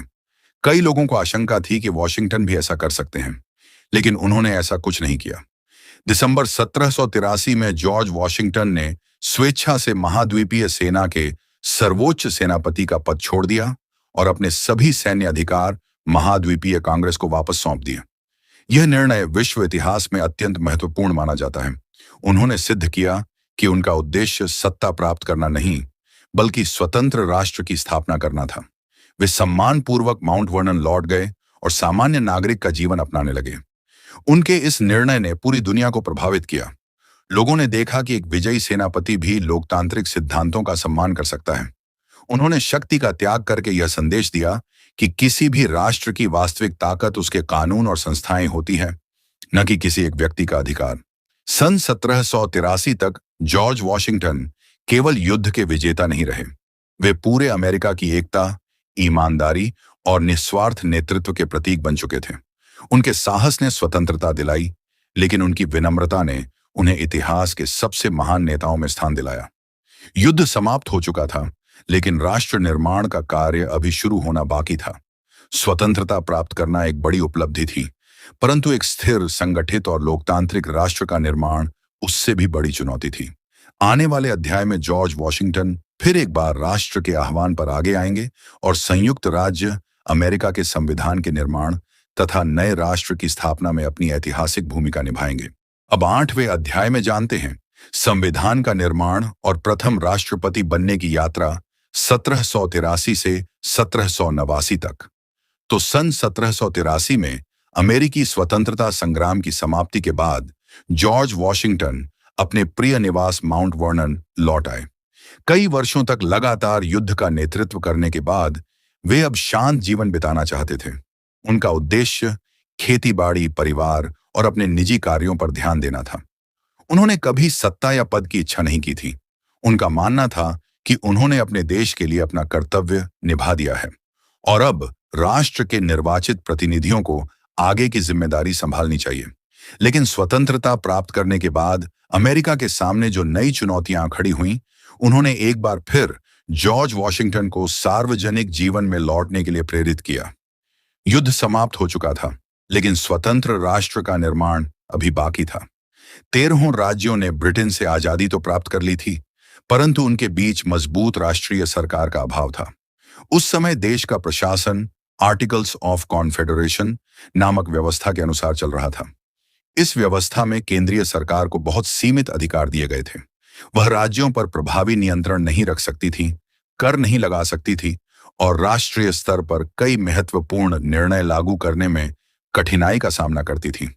जॉर्ज वॉशिंगटन इन समस्याओं को गंभीरता से देख रहे थे। उन्हें चिंता थी कि यदि राज्यों के बीच एकता नहीं बनी, तो जिस स्वतंत्रता के लिए इतना संघर्ष किया गया था, वह लंबे समय तक सुरक्षित नहीं रह पाएगी। वे समझते थे कि केवल युद्ध जीतना पर्याप्त नहीं है। एक मजबूत, न्यायपूर्ण और संतुलित शासन व्यवस्था भी उतनी ही आवश्यक है। माउंट वर्नन में रहते हुए भी वॉशिंगटन देश की राजनीतिक गतिविधियों पर लगातार नजर रखते थे। अनेक नेता उनसे सलाह लेने आते थे। वे अपने अनुभवों के आधार पर उन्हें राष्ट्रीय एकता, वित्तीय स्थिरता और कानून के शासन का महत्व समझाते थे। धीरे धीरे यह स्पष्ट होने लगा कि देश को नई संवैधानिक व्यवस्था की आवश्यकता है। सन 1786 में मैसाचुसेट्स में शेज विद्रोह हुआ। आर्थिक कठिनाइयों से परेशान कुछ किसानों ने सरकार के विरुद्ध आंदोलन शुरू किया। इस घटना ने पूरे देश को चिंतित कर दिया। वॉशिंगटन ने महसूस किया कि यदि केंद्रीय सरकार कमजोर रही तो भविष्य में ऐसे संकट बार बार उत्पन्न हो सकते हैं। उन्होंने कहा कि स्वतंत्रता तभी सुरक्षित रह सकती है जब कानून का सम्मान हो और सरकार के पास व्यवस्था बनाए रखने की पर्याप्त शक्ति हो। इन परिस्थितियों में कई नेताओं ने एक राष्ट्रीय सम्मेलन बुलाने का सुझाव दिया। उद्देश्य था देश की शासन व्यवस्था में सुधार करना और एक ऐसा संविधान तैयार करना जो राज्यों और केंद्रीय सरकार के बीच संतुलन स्थापित कर सके। प्रारंभ में वॉशिंगटन इस सम्मेलन में भाग लेने के लिए पूरी तरह तैयार नहीं थे। वे निजी जीवन में लौट चुके थे और फिर से राजनीति में सक्रिय होना नहीं चाहते थे। लेकिन अनेक प्रमुख नेताओं ने उनसे आग्रह किया कि उनकी उपस्थिति सम्मेलन की सफलता के लिए अत्यंत आवश्यक होगी। अंततः जॉर्ज वॉशिंगटन ने राष्ट्रहित को व्यक्तिगत इच्छा से ऊपर रखा और सन 1787 में फिलाडेल्फिया में आयोजित संवैधानिक सम्मेलन में भाग लेने का निर्णय लिया। सम्मेलन शुरू होते ही सभी प्रतिनिधियों ने सर्वसम्मति से उन्हें उसका अध्यक्ष चुना। यह सम्मान उनके चरित्र, ईमानदारी और राष्ट्रीय प्रतिष्ठा का प्रमाण था। वॉशिंगटन ने सम्मेलन के दौरान निष्पक्ष और संयमित भूमिका निभाई। वे बहुत कम बोलते थे, लेकिन उनकी उपस्थिति ही सभी प्रतिनिधियों में विश्वास पैदा करती थी। जब किसी विषय पर मतभेद बढ़ते तो उनका शांत स्वभाव और संतुलित नेतृत्व वातावरण को स्थिर बनाए रखने में मदद करता था। उनका उद्देश्य किसी एक राज्य या समूह का हित नहीं, बल्कि पूरे राष्ट्र का भविष्य था। सम्मेलन में कई कठिन प्रश्नों पर चर्चा हुई। केंद्रीय सरकार को कितने अधिकार दिए जाएं? राज्यों की शक्तियां क्या हों? राष्ट्रपति का चुनाव कैसे हो? संसद की संरचना कैसी हो? न्यायपालिका की भूमिका क्या हो? इन विषयों पर प्रतिनिधियों के बीच लंबे समय तक विचार विमर्श चला। वॉशिंगटन ने इन चर्चाओं को निष्पक्ष ढंग से संचालित किया और सभी को अपनी बात रखने का अवसर दिया। कई महीनों की मेहनत के बाद संयुक्त राज्य अमेरिका का नया संविधान तैयार हुआ। इस संविधान में शक्तियों के विभाजन, कानून के शासन, नागरिक अधिकारों और लोकतांत्रिक संस्थाओं की मजबूत नींव रखी गई। संविधान का उद्देश्य ऐसा शासन स्थापित करना था जिसमें कोई भी व्यक्ति या संस्था अत्यधिक शक्तिशाली न बन सके। राष्ट्रपति, संसद और न्यायपालिका के बीच संतुलन की व्यवस्था की गई। हालांकि संविधान तैयार हो गया था, लेकिन उसे लागू करने के लिए राज्यों की स्वीकृति आवश्यक थी। देश भर में इसके समर्थन और विरोध दोनों की आवाजें उठीं। कुछ लोगों को चिंता थी कि केंद्रीय सरकार बहुत शक्तिशाली हो जाएगी, जबकि अन्य लोग इसे राष्ट्रीय एकता के लिए आवश्यक मानते थे। जॉर्ज वॉशिंगटन ने सार्वजनिक रूप से संविधान का समर्थन किया। उनका विश्वास था कि यह व्यवस्था देश को स्थिरता और एकता प्रदान करेगी। उनकी प्रतिष्ठा इतनी अधिक थी कि संविधान के समर्थन में उनका मत अनेक लोगों के लिए निर्णायक सिद्ध हुआ। धीरे धीरे आवश्यक राज्यों ने संविधान को स्वीकार कर लिया और नई सरकार के गठन का मार्ग प्रशस्त हुआ। अब सबसे महत्वपूर्ण प्रश्न था, नए राष्ट्र का पहला राष्ट्रपति कौन होगा? लगभग सभी नेताओं की राय एक ही थी। उनका मानना था कि इस पद के लिए जॉर्ज वॉशिंगटन से अधिक योग्य व्यक्ति कोई नहीं हो सकता। उन्होंने युद्ध में देश का नेतृत्व किया था, सत्ता का त्याग करके लोकतंत्र के प्रति अपनी निष्ठा सिद्ध की थी और संविधान निर्माण में भी महत्वपूर्ण भूमिका निभाई थी। वॉशिंगटन स्वयं राष्ट्रपति बनने के इच्छुक नहीं थे। वे जानते थे कि यह पद अत्यंत कठिन जिम्मेदारियों से भरा होगा। वे माउंट वर्नन के शांत जीवन में संतुष्ट थे, लेकिन जब उन्हें यह एहसास हुआ कि राष्ट्र उन्हें अपना पहला राष्ट्रपति बनाना चाहता है, तो उन्होंने इसे व्यक्तिगत सम्मान नहीं बल्कि राष्ट्रीय कर्तव्य माना। सन 1789 में राष्ट्रपति का पहला चुनाव हुआ। निर्वाचक मंडल ने सर्वसम्मति से जॉर्ज वॉशिंगटन को संयुक्त राज्य अमेरिका का पहला राष्ट्रपति चुना। यह अमेरिकी इतिहास की एक ऐतिहासिक घटना थी। किसी भी लोकतांत्रिक राष्ट्र के पहले राष्ट्रपति का कार्य केवल प्रशासन चलाना नहीं होता, बल्कि भविष्य की परंपराओं और मूल्यों की नींव रखना भी होता है। 30 अप्रैल 1789 को न्यूयॉर्क शहर में जॉर्ज वॉशिंगटन ने राष्ट्रपति पद की शपथ ली।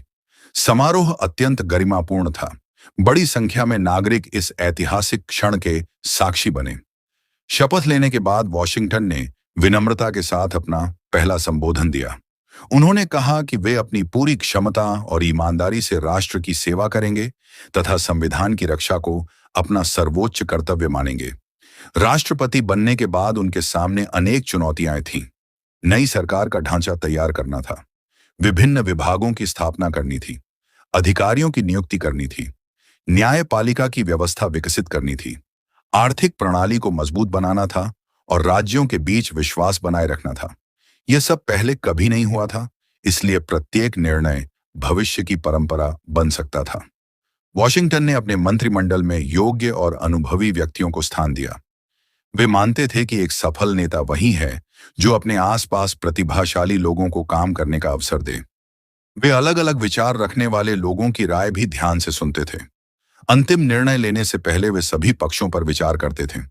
उन्होंने राष्ट्रपति पद की गरिमा बनाए रखने पर विशेष ध्यान दिया। वे चाहते थे कि यह पद सम्मानित हो, लेकिन किसी राजा की तरह न दिखे। वे सादगी और गरिमा के बीच संतुलन बनाए रखते थे। उन्होंने स्पष्ट कर दिया कि अमेरिका में सर्वोच्च शक्ति संविधान और कानून की होगी, किसी व्यक्ति की नहीं। राष्ट्रपति के रूप में वॉशिंगटन ने राष्ट्रीय एकता को सर्वोच्च प्राथमिकता दी। वे जानते थे कि यदि राज्यों के बीच मतभेद बढ़े तो नया राष्ट्र कमजोर हो सकता है। इसलिए उन्होंने हर निर्णय में पूरे देश के हित को ध्यान में रखा। वे उत्तर और दक्षिण, छोटे और बड़े राज्यों के बीच संतुलन बनाए रखने का प्रयास करते रहे। उन्होंने विदेशी देशों के साथ संबंधों में भी सावधानी बरती। उनका मानना था कि नए राष्ट्र को अनावश्यक विदेशी संघर्षों से दूर रहना चाहिए और अपने आंतरिक विकास पर ध्यान देना चाहिए। यह नीति आगे चलकर अमेरिकी विदेश नीति की महत्वपूर्ण आधारशिला बनी।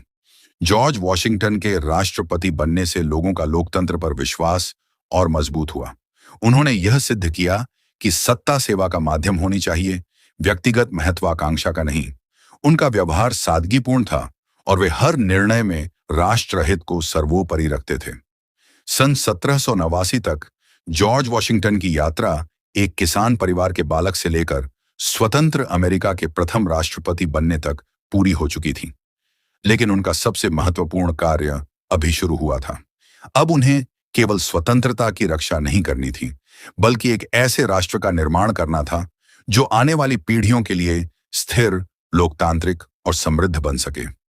आने वाले अध्याय में हम देखेंगे कि राष्ट्रपति के रूप में जॉर्ज वॉशिंगटन ने किस प्रकार नई सरकार की नींव मजबूत की, आर्थिक और प्रशासनिक व्यवस्थाओं को विकसित किया तथा ऐसे सिद्धांत स्थापित किए जिनका प्रभाव आज भी संयुक्त राज्य अमेरिका की शासन व्यवस्था में स्पष्ट रूप से दिखाई देता है।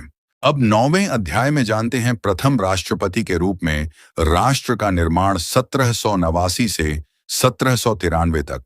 तो दोस्तों, 30 अप्रैल 1789 को जॉर्ज वॉशिंगटन ने संयुक्त राज्य अमेरिका के प्रथम राष्ट्रपति के रूप में शपथ ली।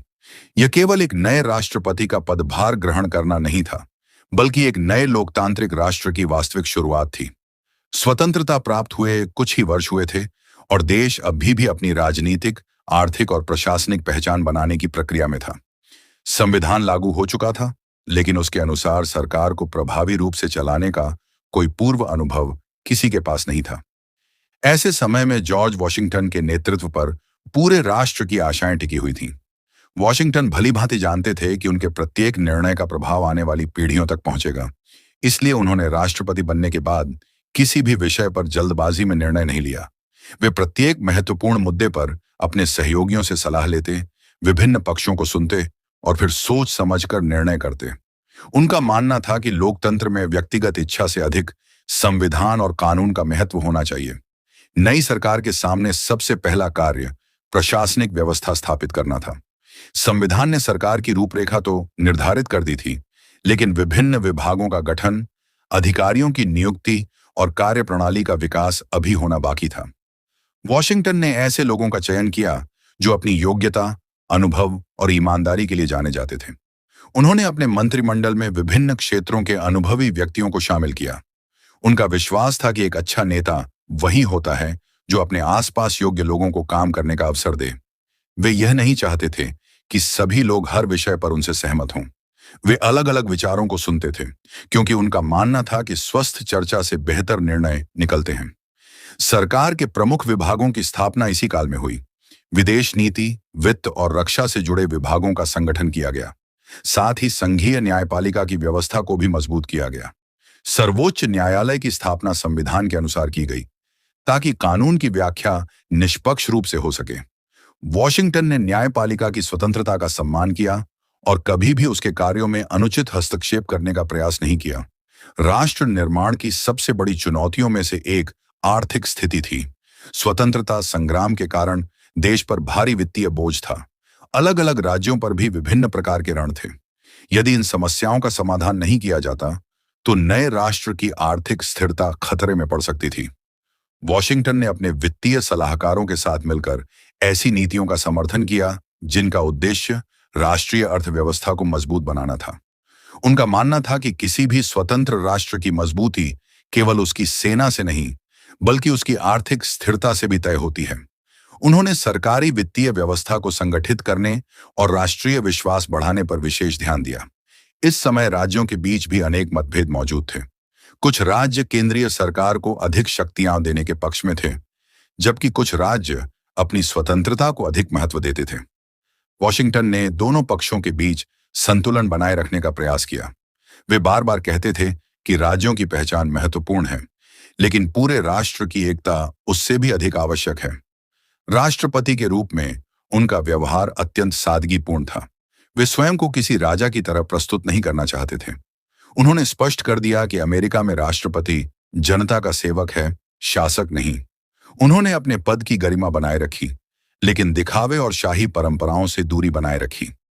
इससे लोकतांत्रिक व्यवस्था के प्रति लोगों का विश्वास और मजबूत हुआ। वॉशिंगटन समय के अत्यंत पाबंद थे। वे नियमित रूप से बैठकों में भाग लेते, सरकारी दस्तावेजों का अध्ययन करते और हर विषय की जानकारी रखते। वे अपने सहयोगियों से भी अनुशासन और जिम्मेदारी की अपेक्षा करते थे। उनका कार्य करने का तरीका व्यवस्थित और संतुलित था। यही कारण था कि नई सरकार धीरे धीरे स्थिर होने लगी। इस दौरान अमेरिका की राजधानी स्थायी रूप से निर्धारित नहीं हुई थी। सरकार प्रारंभिक वर्षों में अलग अलग स्थानों से कार्य कर रही थी। बाद में एक नए संघीय राजधानी क्षेत्र की योजना बनाई गई, जो आगे चलकर वॉशिंगटन के सम्मान में वॉशिंगटन कहलाया। हालांकि उस समय इसका निर्माण अभी प्रारंभिक अवस्था में था। राष्ट्रपति के रूप में वॉशिंगटन को केवल प्रशासनिक चुनौतियों का ही सामना नहीं करना पड़ा, बल्कि जनता की अपेक्षाओं का भी ध्यान रखना पड़ा।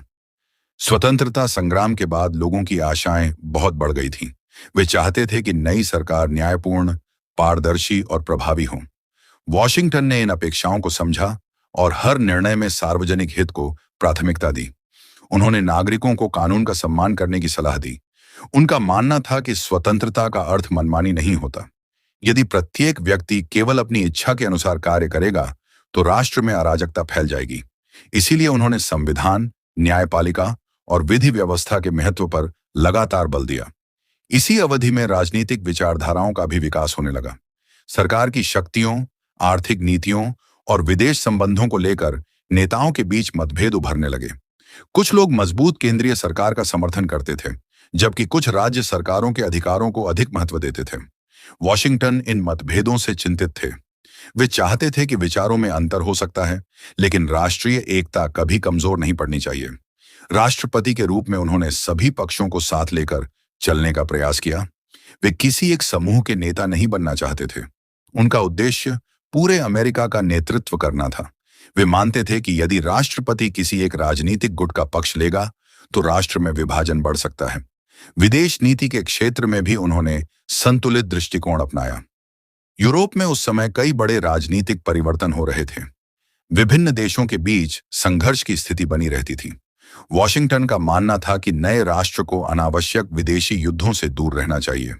उन्होंने अमेरिका के हितों को सर्वोपरि रखते हुए सावधानीपूर्ण कूटनीति का समर्थन किया।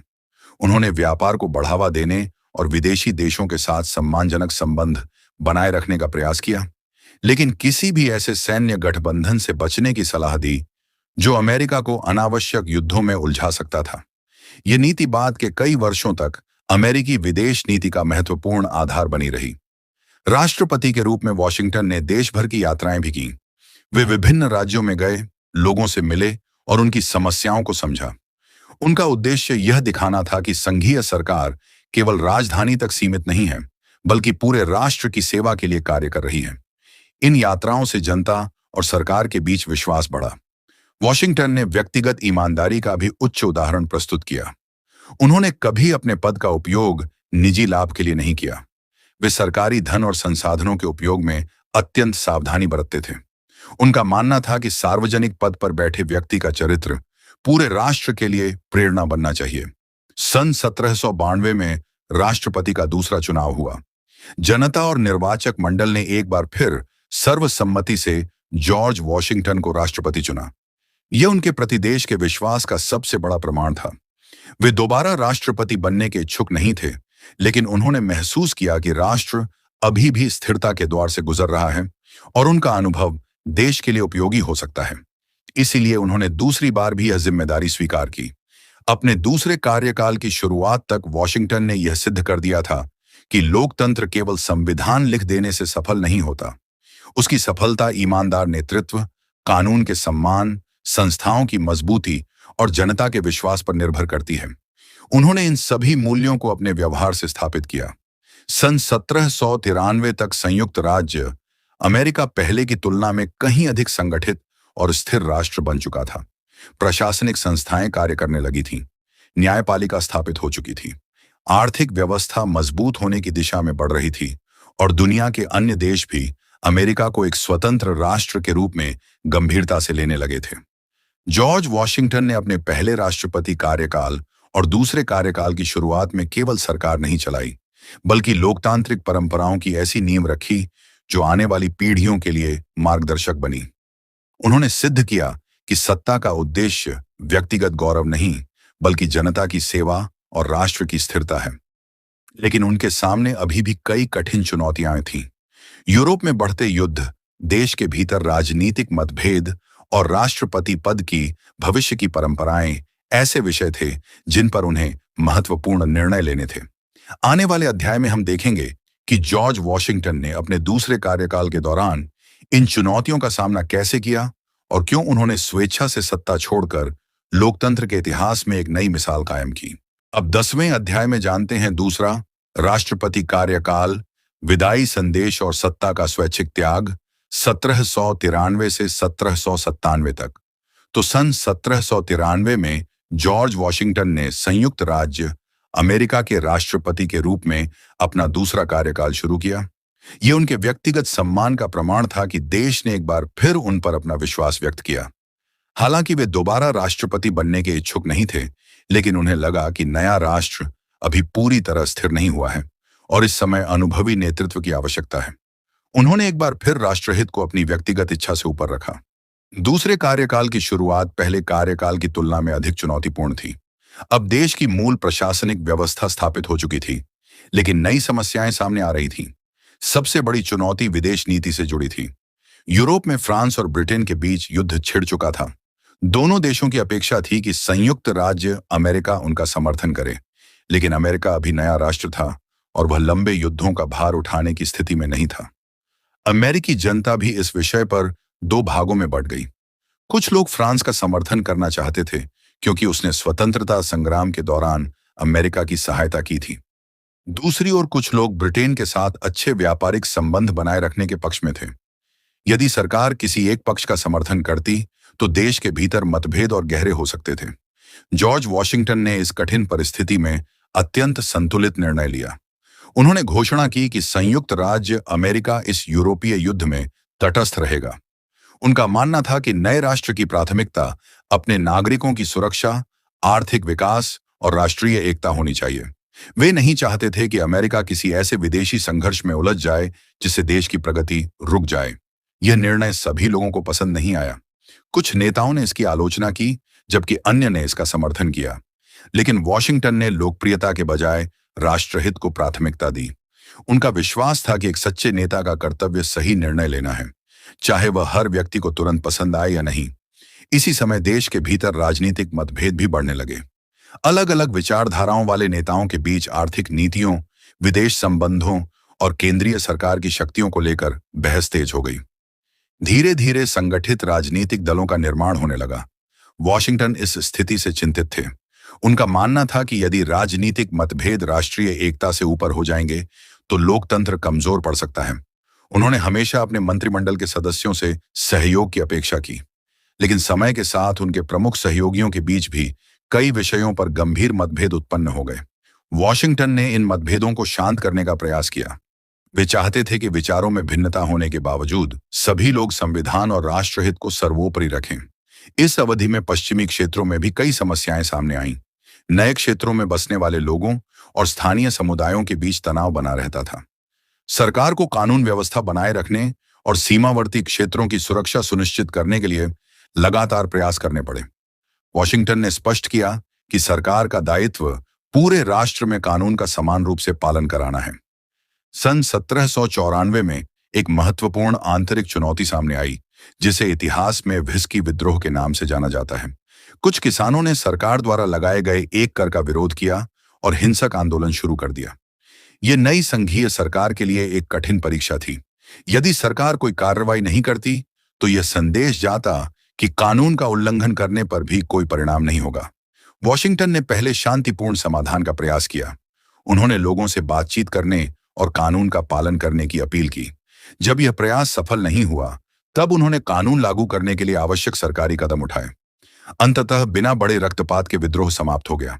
इस घटना ने यह स्पष्ट कर दिया कि नई अमेरिकी सरकार कानून लागू करने की क्षमता रखती है, लेकिन उसका उद्देश्य दमन नहीं बल्कि व्यवस्था बनाए रखना है। विदेश नीति के क्षेत्र में भी वॉशिंगटन ने संतुलन बनाए रखा। उन्होंने विभिन्न देशों के साथ व्यापारिक संबंध विकसित करने का प्रयास किया, लेकिन अमेरिका को किसी स्थायी सैन्य गठबंधन में शामिल होने से बचाया।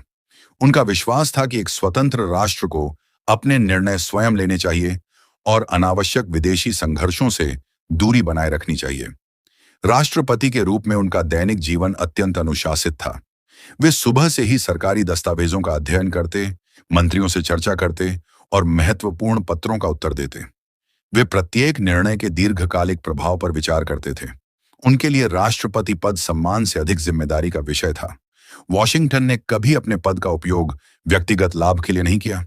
वे सार्वजनिक धन के उपयोग में अत्यंत सावधानी बरतते थे। उनका मानना था कि जनता का विश्वास किसी भी लोकतांत्रिक सरकार की सबसे बड़ी पूंजी है। यदि नेता ईमानदार होंगे, तभी लोग सरकार पर भरोसा करेंगे।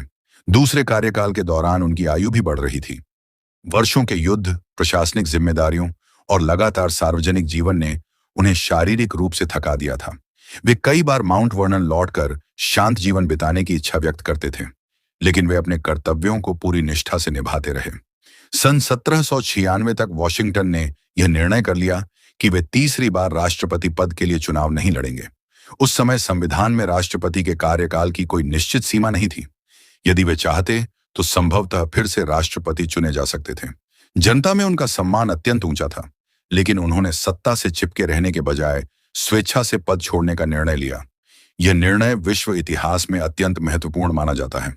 उस समय अनेक देशों में शासक लंबे समय तक सत्ता पर बने रहते थे। कई स्थानों पर विजयी सेनापति स्वयं को आजीवन शासक घोषित कर देते थे, लेकिन जॉर्ज वॉशिंगटन ने बिल्कुल अलग उदाहरण प्रस्तुत किया। उन्होंने दिखाया कि लोकतंत्र में सत्ता किसी व्यक्ति की निजी संपत्ति नहीं होती। राष्ट्रपति पद छोड़ने से पहले उन्होंने अपना प्रसिद्ध विदाई संदेश तैयार किया। यह केवल एक विदाई भाषण नहीं था, बल्कि आने वाली पीढ़ियों के लिए एक मार्गदर्शक दस्तावेज था। इसमें उन्होंने राष्ट्रीय एकता, संविधान के सम्मान और नैतिक शासन के महत्व पर जोर दिया। उन्होंने नागरिकों से आग्रह किया कि वे अपने राष्ट्र को क्षेत्रीय, धार्मिक या राजनीतिक मतभेदों से ऊपर रखें। उनका विश्वास था कि यदि देश छोटे छोटे गुटों में बढ़ जाएगा तो उसकी स्वतंत्रता और लोकतंत्र दोनों कमजोर हो सकते हैं। उन्होंने लोगों से कानून का सम्मान करने और संविधान की रक्षा करने की अपील की। अपने विदाई संदेश में वॉशिंगटन ने राजनीतिक दलों के अत्यधिक प्रभाव को लेकर भी चिंता व्यक्त की। उनका मानना था कि स्वस्थ बहस लोकतंत्र के लिए आवश्यक है, लेकिन यदि दल राष्ट्रहित से ऊपर हो जाए तो वे समाज में विभाजन पैदा कर सकते हैं। उन्होंने नेताओं से आग्रह किया कि वे व्यक्तिगत महत्वाकांक्षा के बजाय सार्वजनिक हित को प्राथमिकता दें। विदेश नीति के विषय में भी उन्होंने महत्वपूर्ण सलाह दी।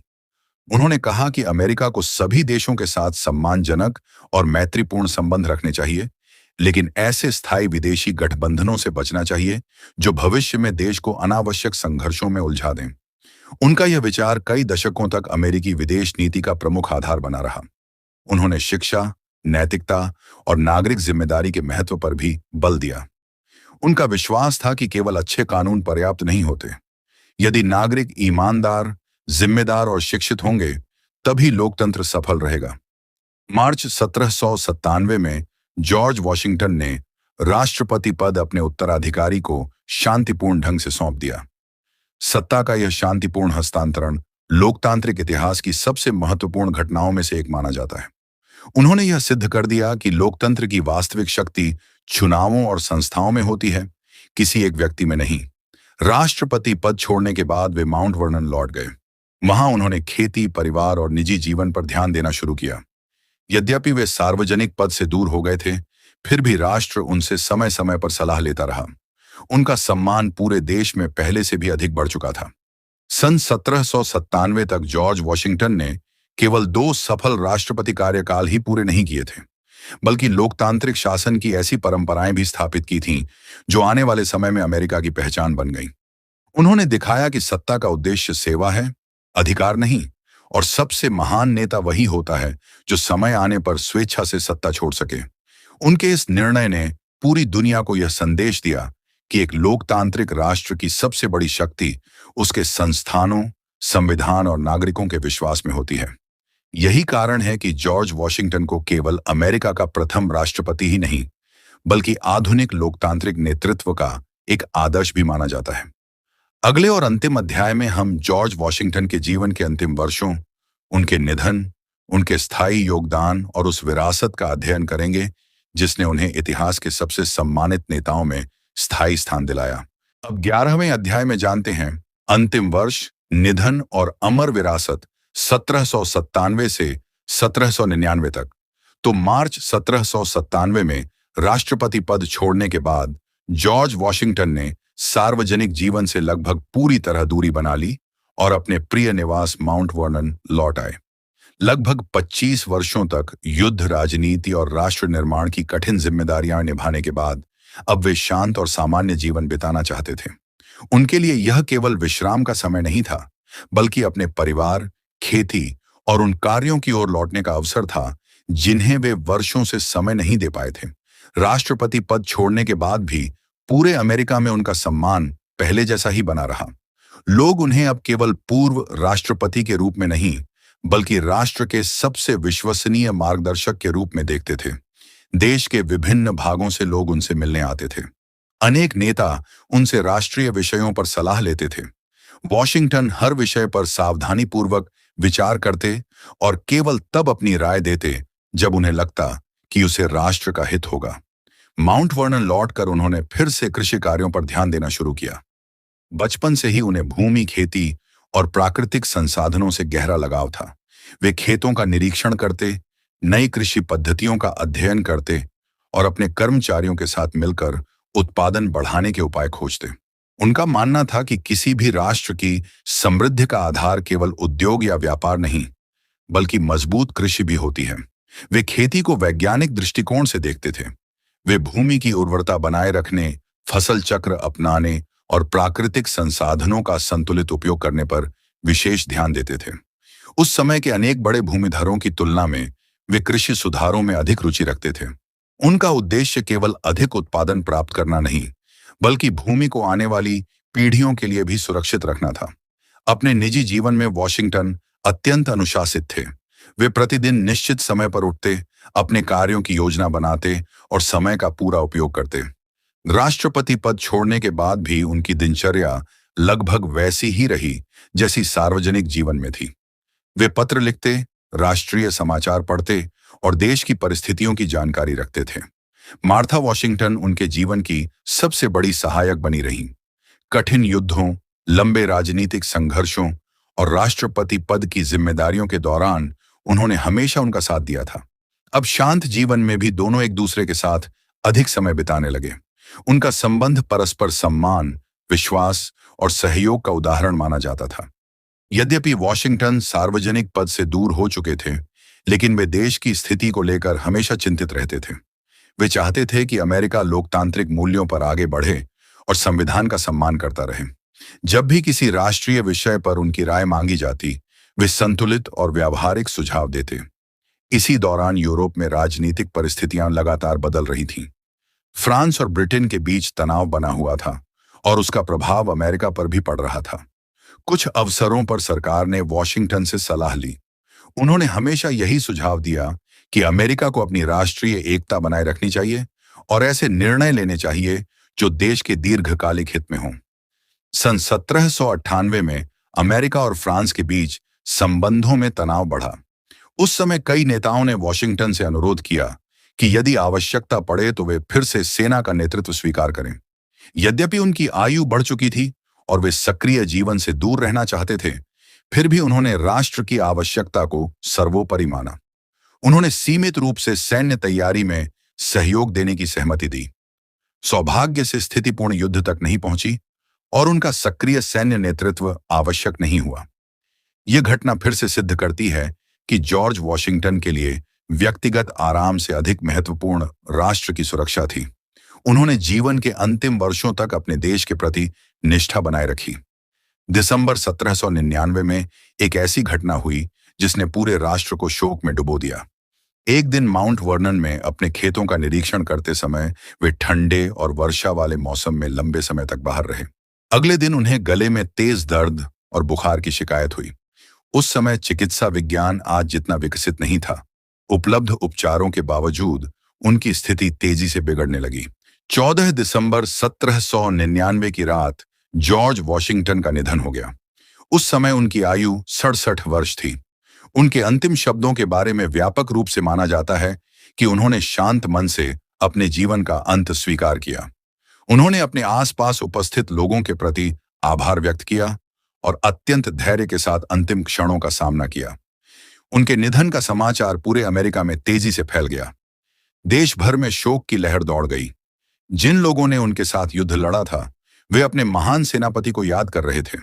जिन्होंने उनके नेतृत्व में राष्ट्र निर्माण देखा था, वे अपने पहले राष्ट्रपति को श्रद्धांजलि दे रहे थे। सामान्य नागरिकों के लिए वे स्वतंत्रता, ईमानदारी और राष्ट्रीय एकता के प्रतीक बन चुके थे। सरकारी संस्थानों, सेना और नागरिक समाज ने उनके सम्मान में अनेक कार्यक्रम आयोजित किए। विभिन्न राज्यों में शोक सभाएं हुईं। लोगों ने उन्हें केवल एक नेता के रूप में नहीं, बल्कि राष्ट्रपिता के रूप में याद किया। धीरे धीरे उन्हें फादर ऑफ हिज कंट्री अर्थात अपने देश के पिता के सम्मानजनक संबोधन से जाना जाने लगा। वॉशिंगटन का अंतिम संस्कार माउंट वर्नन में किया गया। बाद के वर्षों में उनका निवास स्थान राष्ट्रीय स्मारक के रूप में संरक्षित किया गया। आज भी यह स्थान अमेरिका के महत्वपूर्ण ऐतिहासिक स्थलों में गिना जाता है, जहां हर वर्ष हजारों लोग उनके जीवन और योगदान को जानने के लिए पहुंचते हैं। जॉर्ज वॉशिंगटन की सबसे बड़ी विरासत केवल उनकी सैन्य विजय नहीं थी। यदि वे केवल युद्ध जीतकर सत्ता अपने हाथ में रख लेते, तो शायद वे एक सफल सेनापति के रूप में याद किए जाते। लेकिन उन्होंने स्वेच्छा से सत्ता छोड़ी, संविधान का सम्मान किया और लोकतांत्रिक परंपराओं की नींव रखी। यही निर्णय उन्हें इतिहास के महानतम नेताओं में स्थान दिलाता है। उन्होंने यह सिद्ध किया कि एक सच्चा नेता वही होता है जो सत्ता को अपना अधिकार नहीं, बल्कि जनता की सेवा का माध्यम समझे। उन्होंने 2 कार्यकाल पूरे करने के बाद स्वयं पद छोड़ दिया। बाद में यह परंपरा अमेरिका की लोकतांत्रिक व्यवस्था का महत्वपूर्ण हिस्सा बनी और लंबे समय तक राष्ट्रपति पद की नैतिक मर्यादा के रूप में देखी जाती रही। उनकी ईमानदारी भी उनके व्यक्तित्व का सबसे महत्वपूर्ण गुण थी। उन्होंने कभी सार्वजनिक पद का उपयोग निजी लाभ के लिए नहीं किया। वे सरकारी धन और संसाधनों के उपयोग में अत्यंत सावधानी रखते थे। उनका जीवन यह संदेश देता है कि नेतृत्व की वास्तविक शक्ति चरित्र में होती है, न कि अधिकार में। राष्ट्रीय एकता के प्रति उनका दृष्टिकोण भी अत्यंत दूरदर्शी था। वे बार बार कहते थे कि अमेरिका की सबसे बड़ी शक्ति उसकी एकता है। यदि नागरिक क्षेत्रीय या राजनीतिक मतभेदों में बढ़ जाएंगे, तो राष्ट्र कमजोर हो जाएगा।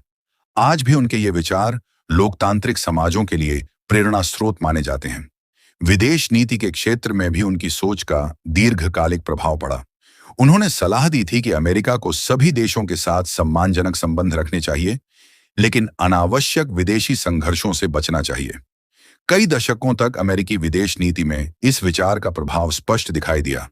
वॉशिंगटन ने यह भी सिखाया कि लोकतंत्र केवल चुनावों से नहीं चलता। इसके लिए ईमानदार नेतृत्व, स्वतंत्र न्यायपालिका, मजबूत संस्थाएं, नागरिक जिम्मेदारी और संविधान के प्रति सम्मान आवश्यक है। उन्होंने अपने पूरे जीवन में इन मूल्यों का पालन किया। उनके व्यक्तित्व का एक और महत्वपूर्ण पक्ष विनम्रता था। युद्ध जीतने के बाद भी उन्होंने स्वयं को कभी महान घोषित नहीं किया। राष्ट्रपति बनने के बाद भी वे सादगी से रहे। उन्होंने हमेशा अपने सहयोगियों, सैनिकों और नागरिकों के योगदान को स्वीकार किया। यही कारण था कि लोगों का सम्मान समय के साथ और बढ़ता गया। इतिहासकारों का मानना है कि यदि जॉर्ज वॉशिंगटन जैसा संतुलित और निस्वार्थ नेता अमेरिका के शुरुआती वर्षों में न होता, तो नए राष्ट्र का भविष्य बहुत अलग हो सकता था।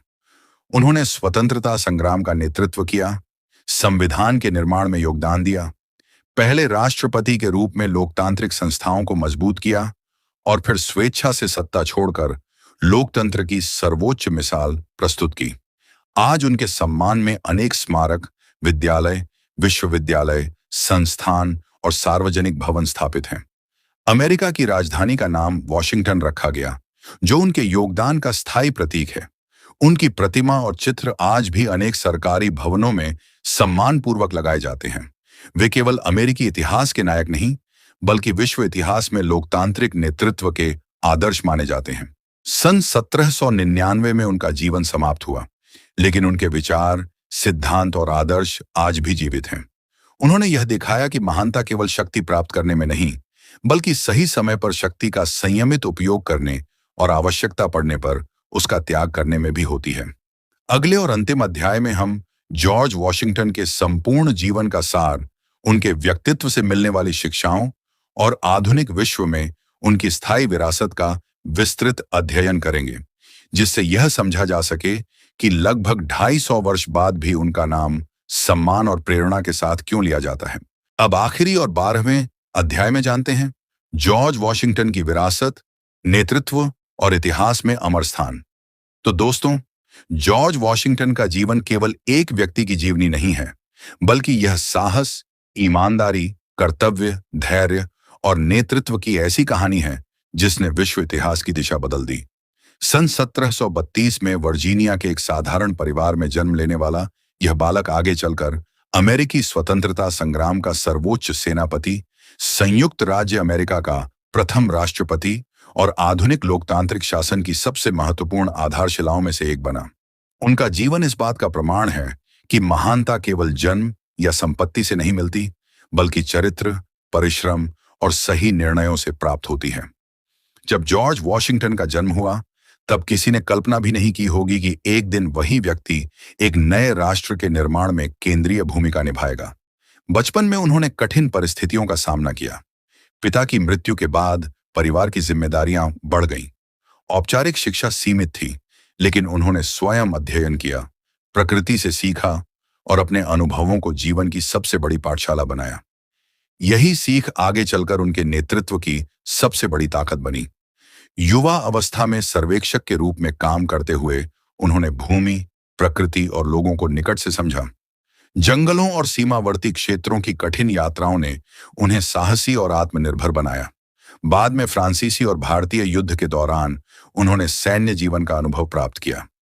यद्यपि इस युद्ध में उन्हें अनेक कठिनाइयों का सामना करना पड़ा, लेकिन उन्होंने प्रत्येक असफलता से सीखने का प्रयास किया। यही गुण आगे चलकर अमेरिकी स्वतंत्रता संग्राम में उनकी सफलता का आधार बना।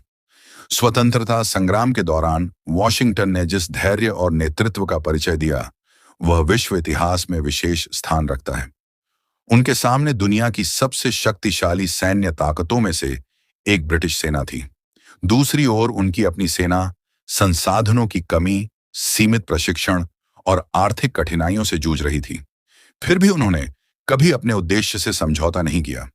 वे जानते थे कि केवल हथियारों की शक्ति पर्याप्त नहीं होती।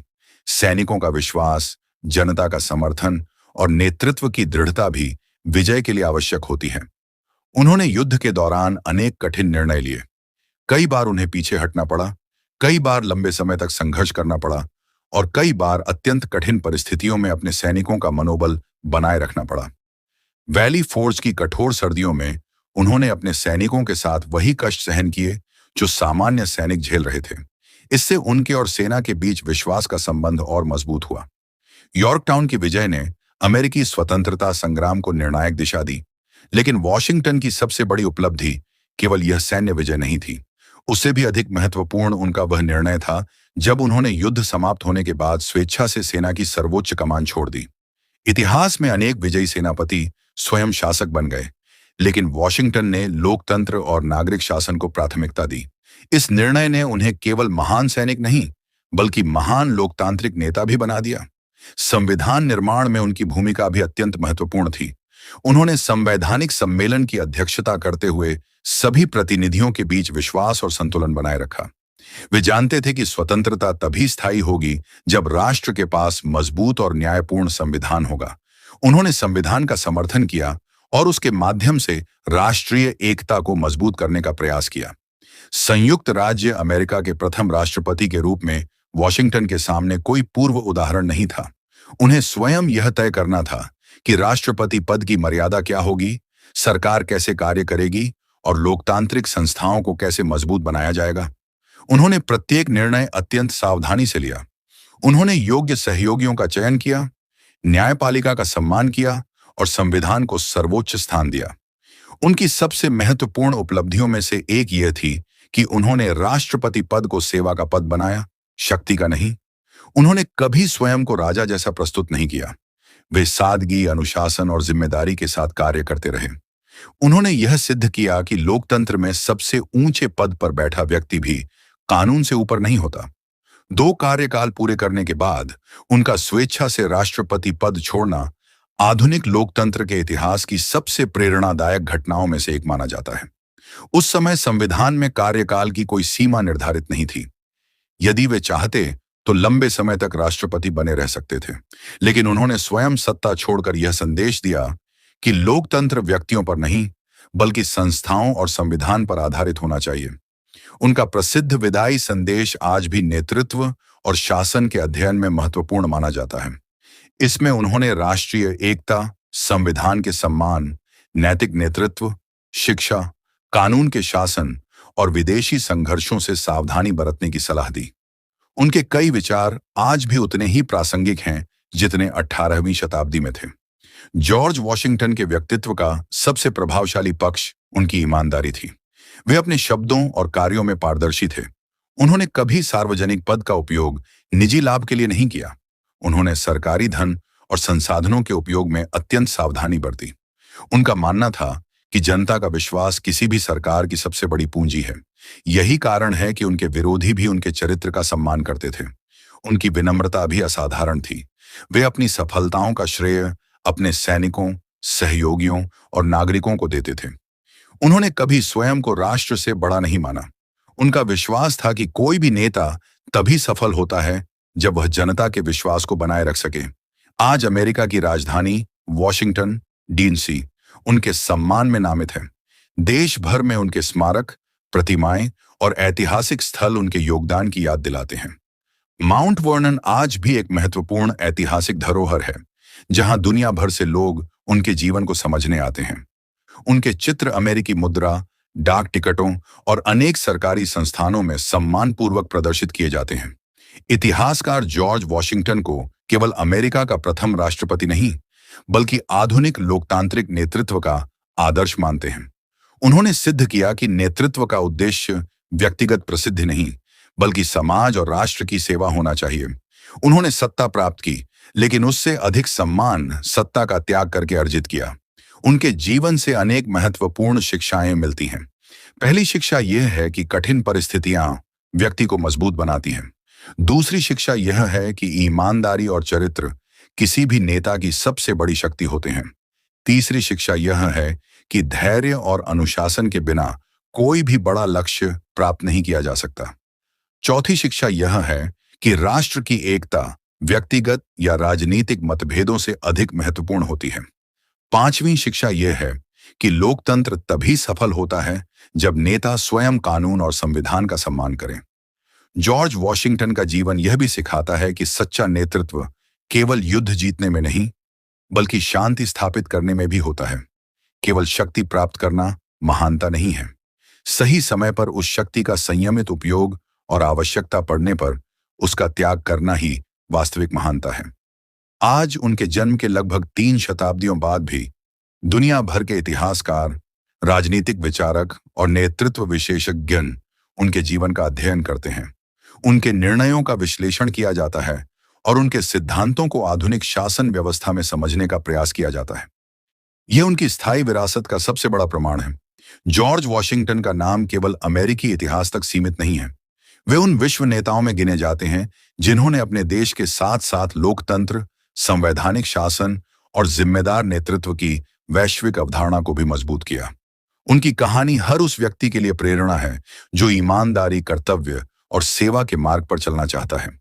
इस प्रकार सन 1732 से 1799 तक फैला जॉर्ज वॉशिंगटन का जीवन केवल घटनाओं की श्रृंखला नहीं, बल्कि एक ऐसे व्यक्ति की प्रेरक यात्रा है जिसने अपने साहस, दूरदर्शिता और निस्वार्थ सेवा से इतिहास में अमिट स्थान बनाया। उनका जीवन हमें यह याद दिलाता है कि महान राष्ट्रों का निर्माण केवल शक्तिशाली सेनाओं से नहीं, बल्कि उच्च चरित्र वाले नेताओं और जागरूक नागरिकों से होता है। ये जीवनी यहीं पूर्ण होती है, लेकिन जॉर्ज वॉशिंगटन की प्रेरणा, उनके आदर्श और उनकी विरासत आज भी जीवित हैं और आने वाली पीढ़ियों का मार्गदर्शन करती रहेंगी।